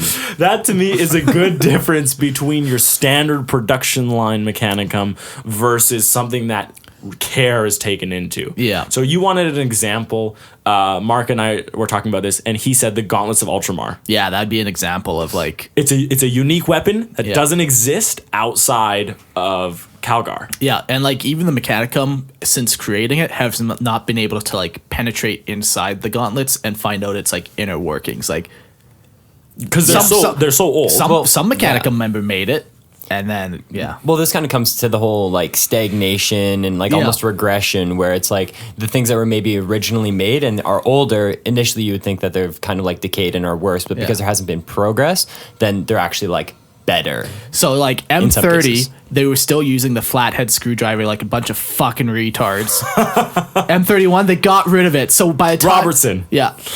So by the time M41 comes, they look at that flat blade and they're like, what? How do we open it? We can't open it. Heresy is this? Right? We only use Robertsons like a sane and decent person. Actually, it would be the other way around. They were using the Robertsons. Oh, and now they only use flatheads. And now they only use flatheads. Yeah. Something like that. Like So they can't comprehend it. So what they do now, like they have to like make new stuff. And you're totally right. Like Eisenhorn had like a regular force staff, still powerful, but it did go through this like massive change. And Eisenhorn is just a sweet character. Mm-hmm. Like I definitely want to go into him more. But what's another piece of tech that you think is like Solar. Let me Just pull Solar up your phone. atomizer. okay? Call uses it, and it's basically like a super melta-gun, essentially, but it uses thermatic energy and melta waves to destroy the target. Thermatic? Thermatic? Thermic. Okay. Yeah. English is tough. Like Belisarius call? Yeah. Okay. Yeah, like really, like any weapon on a named character is like It's gonna have a history. It's gonna have a special thing about it, right? yeah. So- Layman Russ. No, not Layman Russ. Who's the Great Wolf of the Space Wolves? I don't know. Logan? Logan Grimnar. Grimnar. Yeah. Like he wields, I think it's called Mordecai or something like that. It's definitely an M. There's a Chi. There's some other letters in there mixed in between. English is tough. And like he has like a specific weapon that is like above and beyond. Talons of Horus. Yeah, above and A beyond. named weapon. Drachnia. That's more of a never mind. Yeah, that's a was demon something sword. special for sure. What about the Red Corsair guy? He's got like that flamer gauntlet. Yeah, like that's a Mechanicum thing. Like Yeah, obviously, yeah. Yeah. But it's special. It's unique. It exists outside of the regular one. So Another thing that I think is really cool is digital weapons. Sure. But what are those? So you mentioned it with the servitors. It's miniaturization of weapons. So like a ring as powerful as like las cannon. like a las cannon. Plasma gun. gun. Yeah. Right. But it's a ring. Yeah. That's nice. I assume that they steal this knowledge from the Jokero. Yeah. Because it's the miniaturization of this massive las cannon into a ring, which is so cool. Yeah. Right? Like you could just be outfitted in jewelry and you have like a tank in like firepower on your body. Yeah. That's like something unique that like a couple named characters would have. Yeah. So Energy fields. Yeah. Like anything. yeah. But hopefully that's a couple cool ones that you liked, Jace. Next one from Remington. Can you talk about some of the cool augmentations that they can get and why? What augmentations are more common than others?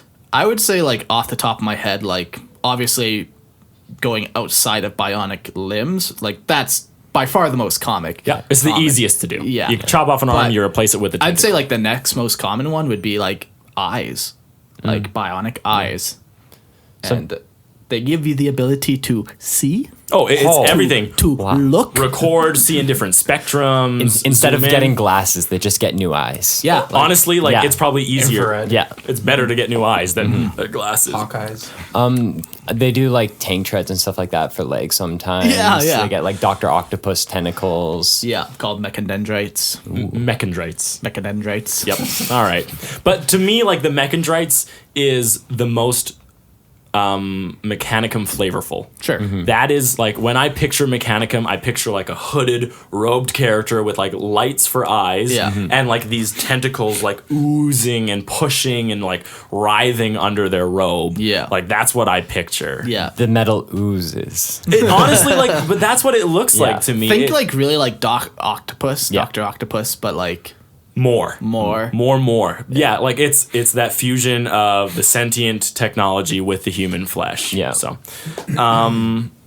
yeah, that one's definitely There's more all common. types, like Anything you hearing, can- like yeah, anything you can think of. Like when we talked about how Fabricator General literally like became a city block. Oh my gosh. Right? Like you transplant your consciousness, your brain into this machine that controls so much. Yeah. So, the coolest augmentation is going to be when your Princeps Majoris surrenders themselves into the Titan and becomes a Titan. that's pretty cool. That's a pretty cool augmentation that eventually you could Yeah, get. yeah. Okay. I don't know. The coolest one to me definitely has to be being the size of a city block. Like You're just immobile though. it's just well, Unless they've given you wheels. they have Or wheels. sorry, treads. Tank treads. They don't Not- do wheels. yeah.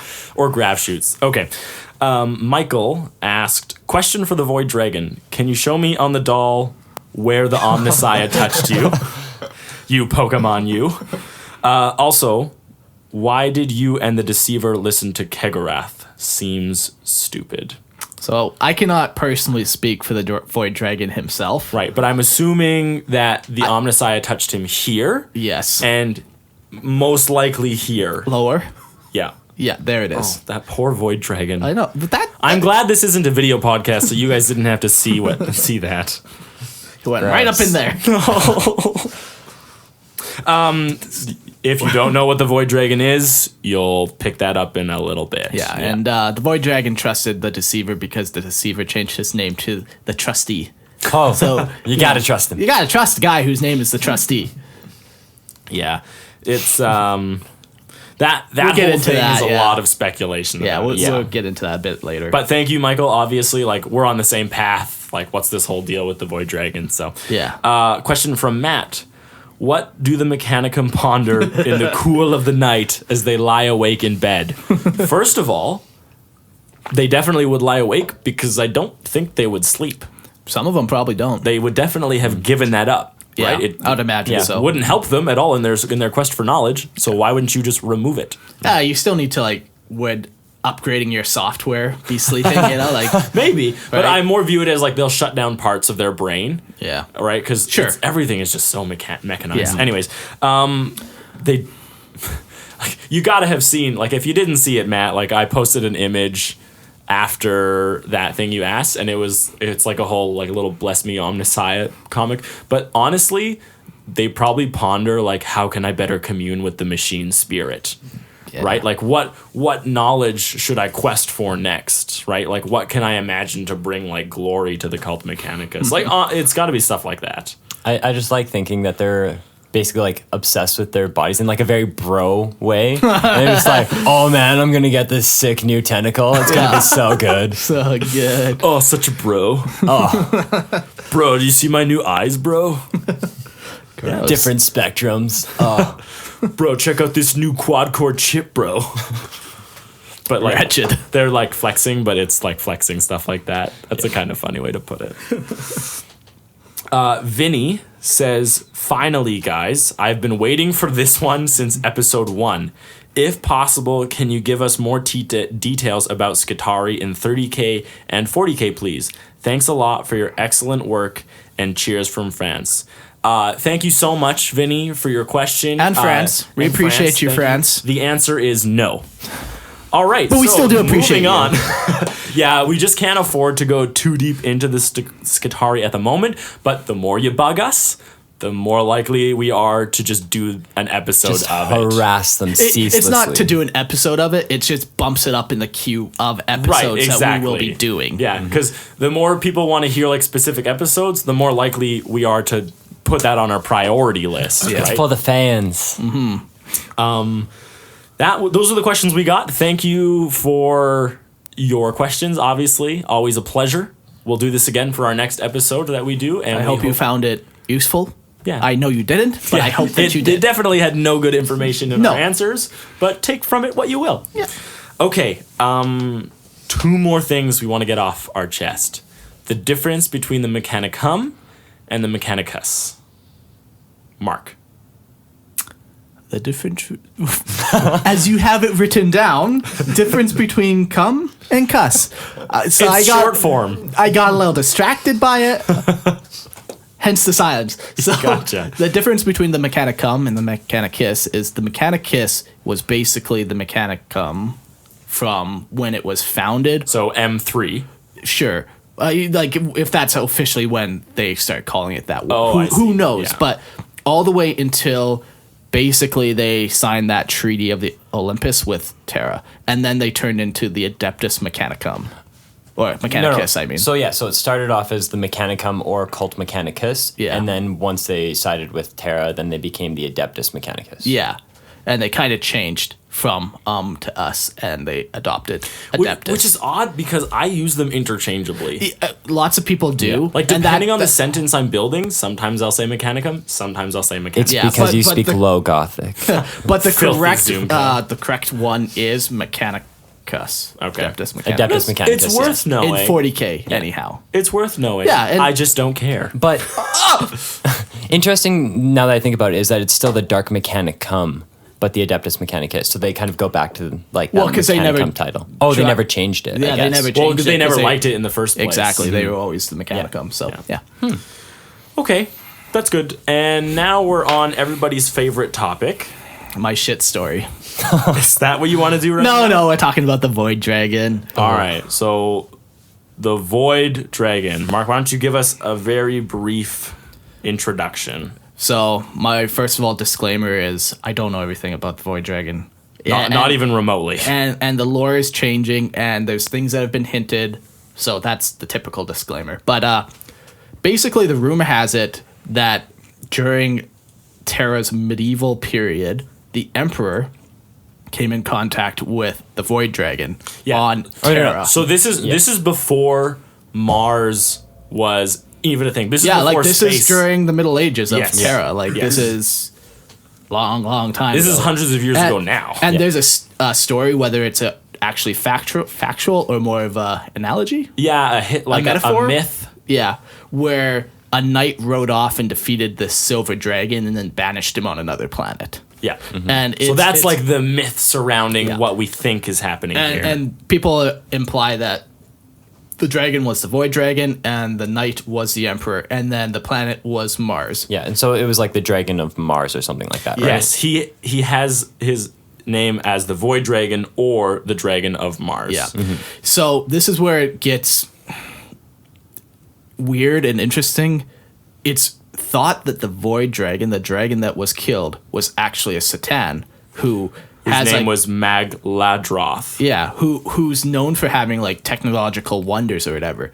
And I mean, he's a Satan. Yeah. Right? So they're masters of the material universe. Exactly. Right? And basically, the Emperor, with his forever sight, he can see every possible outcome and manipulate everything so perfectly.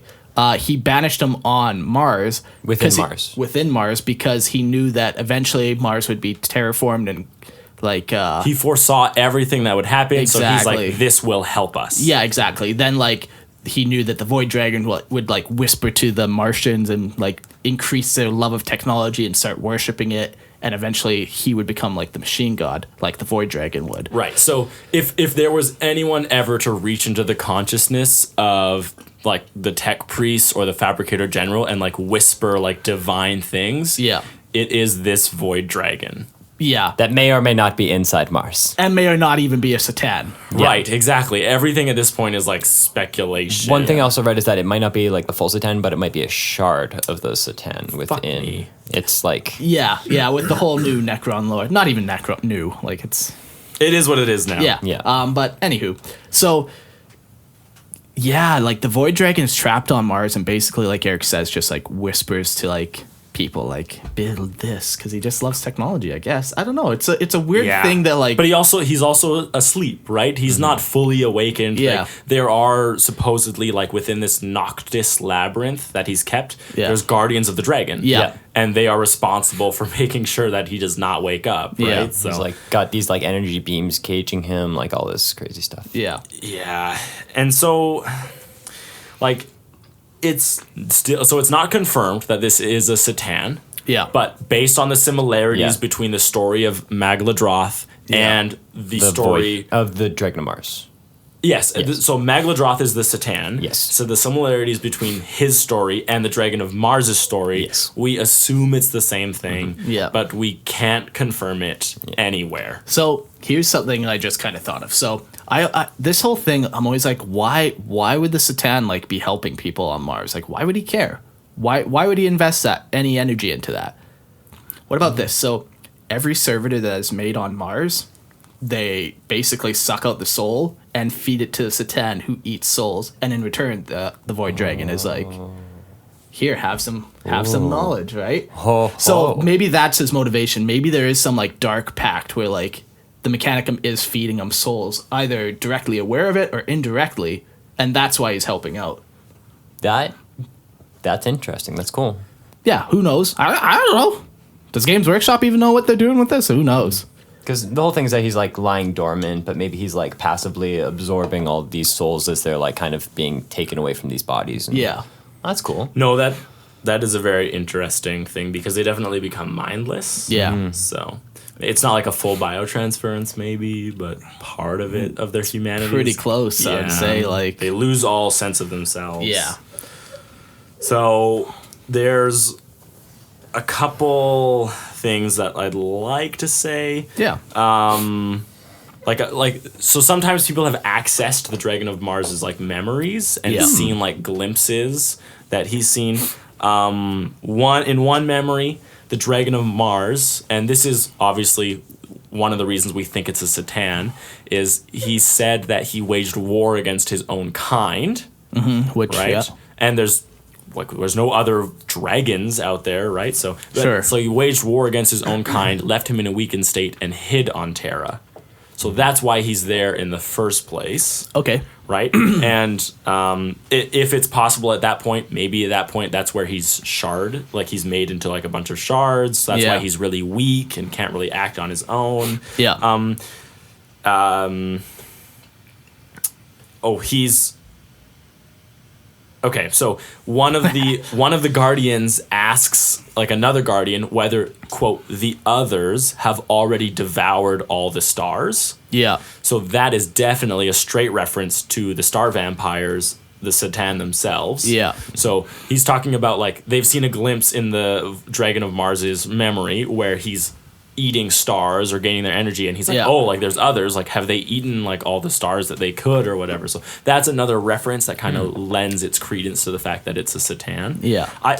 Like, it would be really nice to get some clarity on this. It would, but it's also so It's cool all- to have the mystery. It's Yeah, one of those things honestly, where- the mystery is I would sometimes rather have better than knowing. I would rather have the mystery. I find too often in 40K they try to tie everything, or recently they're trying to tie everything together. And like neat little bows. And Yeah, and like oftentimes I just feel I'm left unsatisfied with the result. I have a cool piece of information for you. Yep. The current guardian of the dragon. Yep. Her name is Adept Dahlia. Yep. Guess She how, has a book.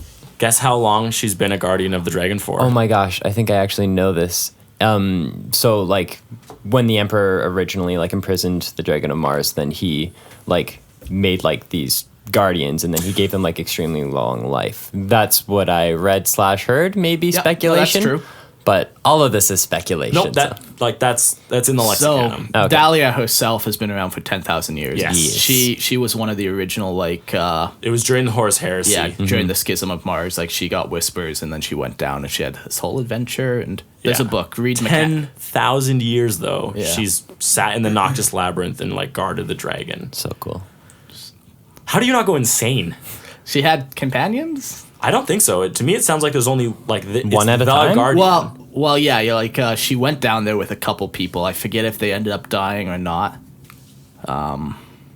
It was so long ago that I read that book, but oh shit, did I just reveal I can actually read? Oh no, fuck.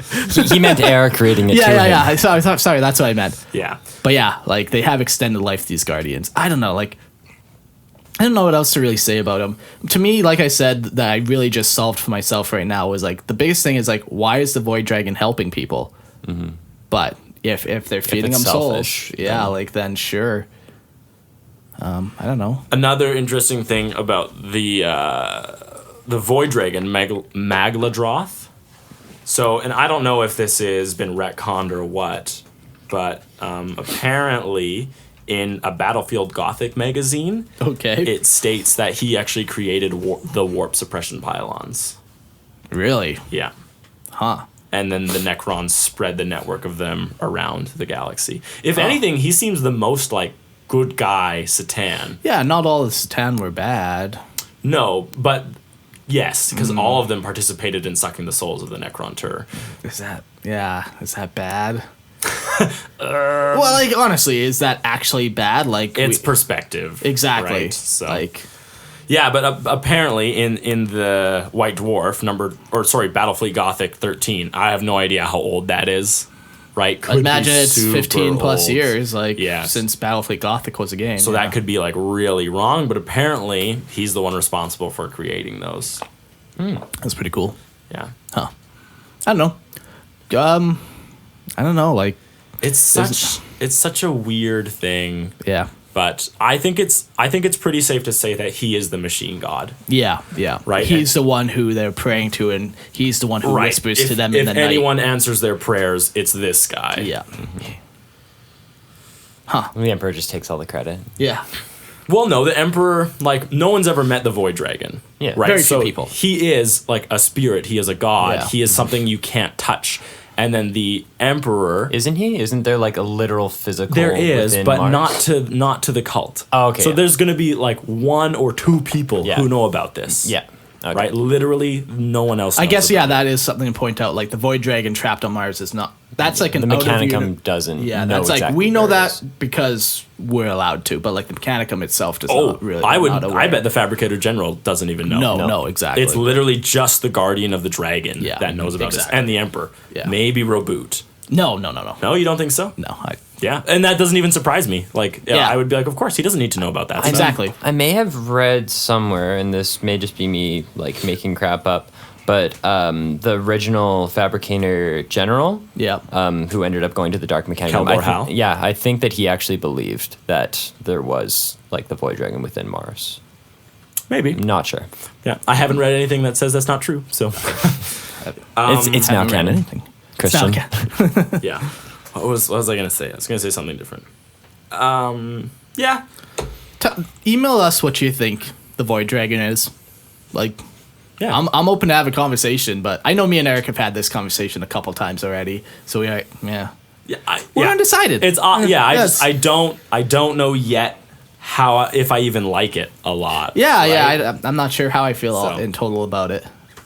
But it's worth hearing what you guys think about the Void Dragon. But Yeah. I think it is pretty safe to say that is the machine god. Yeah, he That's- was specifically put on Mars to lead the Mechanicum in the direction that the Emperor wanted. Yeah. This technologically advanced direction to help the Emperor. And conquer I the think it's galaxy. pretty safe to say that it is a Satan. I could agree with that too. His scales are described as silvery, shimmering silver that are like impossible to penetrate. Necrodermis. But when Yeah. it's struck, it actually turns liquidy or something like that. yeah, that's like it's living metal. Yeah, right? exactly. Yeah, like I'd say that's also pretty safe. So Yeah. Safe, but still obviously not Yeah. confirmed. So let us know what you think about the Void Dragon. Okay. Mark, yes, that's it for our episode. So please. if you do not want to hear a story about me shitting myself, you can, thank you for listening to the episode. I hope you have a good 2 weeks. But if you want to hear a funny fucking story, I'll tell you. So, last year around Christmas, my grandpa had a stroke and he was in the hospital. He's better now. I actually seen him yesterday and like he's walking around and he's talking and whatever. But while he was in the hospital, it was looking pretty bleak for him. And he ended up, the one night I was looking after him, he ended up crapping himself. Like he had a stroke. He couldn't walk very well. Like it was just, Yeah, I mean, it's just what one of those happens. things, you know, like, so I dealt with it. I helped him clean up or whatever. But like while I'm doing it, I'm like, fuck, like if I ever get to this point, just fucking put me down. Like I'm not trying to be a dick about it or anything, but like I did not wish that future for my grandpa. Thankfully, he's a lot better now. And like, he's actually functioning. Like, Yeah. So, thankfully I didn't put him down, but if I said, if I ever get to that point, put me down. So And if assisted suicide ever becomes a thing, Mark, I'll honor your put me wishes. down. Yeah. Yeah. Even if I'm not at that stage, just put me down. Let it be a surprise. Yeah. So a couple days later after, I'm like, yeah, just put me down. Like If in ever my I- if head, ever I shit myself, myself, put me down. Couple days later, just it was like Christmas Day or whatever. The next day after, I had this huge dinner, and it was just, you know, the greasiest dinner. It was so good that like just so much food, so much whatever. And I'm just sitting on my computer after dinner, just playing some video games, and then all of a sudden, I'm like, oh crap. So I instantly like, oh, there's no time. So I get up and It'll move like shit through a goose. yeah. Like water off a duck's back. Exactly. So I get up and I run to the bathroom, and my wife was in the shower, and like I'm like, oh shit, like there's no time to wait. So I try the handle, like, there's no time. So I run outside, and I was just gonna shit in the backyard because like I'm not gonna shit my pants. So I get outside, and sure enough, my neighbor's on the deck, and she's like, "Oh, hi, Mark." And at that point, I gave up all hope. there was no time, so I skulk over to her, and we're having a conversation. And Oh my god. I'm making eye contact with this woman, And you're chatting. and I'm chatting. Oh yeah, I had a great Christmas. Yeah, I got some cool gifts. While I'm shitting myself, while I'm shitting my pants, while I'm making eye contact with my neighbor. And it was at this point I'm like, put me down, fucking put me down. So I finished talking to the neighbor, and I got a shit under my pants are full of shit. So I go into my garage and I strip down. I wait in there for like half hour. I'm like, well, eventually the wife will leave, and I'll just hop in the shower, throw out my underwear, and yeah, then I waited. Oh, you burned them. But it's like, so now I'm standing in my garage, like from the waist down naked, and like I don't have anything to put on. So like I just ran from the waist down naked into the house and into the shower. It's okay. It was probably so cold there wasn't even a flap. Yeah. Oh, it was. Yeah. So that's my shit story. I hope you enjoyed. Oh my gosh. First time I shit myself since a child, and I thought I should share it with you guys. Thank you so much for that story, Mark. So never wish ill upon others is what I'm saying. Otherwise, you will Because- shit your pants. yeah, exactly. Okay, so Lorehammer, hit us up if you have a message. If you have a shit story, please tell me. In private, please don't share that in public. No, post it on the Lorehammer Facebook page or whatever. Yeah, you can go to our Lorehammer Facebook page. Just search Lorehammer on Facebook, or you can share your story at our Twitter handle, Lorehammer4EK. Hashtag shit story. Hashtag shit story. Or you can send us an email about it at lorehammerpodcast@gmail.com. Yeah, thank you so much, Micah, for joining us. No, thank you for having me. This has been quite enjoyable. Yeah, it was fun. You do a lot of research, which is enjoyable to us because sometimes people come in with the expectation that like, oh, it's just really cool, and those are fine. But it's also really cool when you have your own take on stuff. Exactly. Yeah. So, Yeah. I guess thanks for listening to the episode, guys, and we'll Also, check out our Patreon page. Oh yeah. Give them Let's money. beat that dead horse. Yeah. There's this one goon that just donated to us. His name's Jordan Swaim. Yeah. What did he give? Only $2. The chump could only afford $2. Unbelievable! What a guy. cheap. Whoever Jordan Swaim, looking at Jordan Swaim in the room, is a horrible person and should donate more. I want 1 Bitcoin a month. What a Jew. Interesting. On that note, Okay then. Interesting thanks, turn of guys, events. and we'll see you in 2 weeks. Thanks. Bye. Peace out.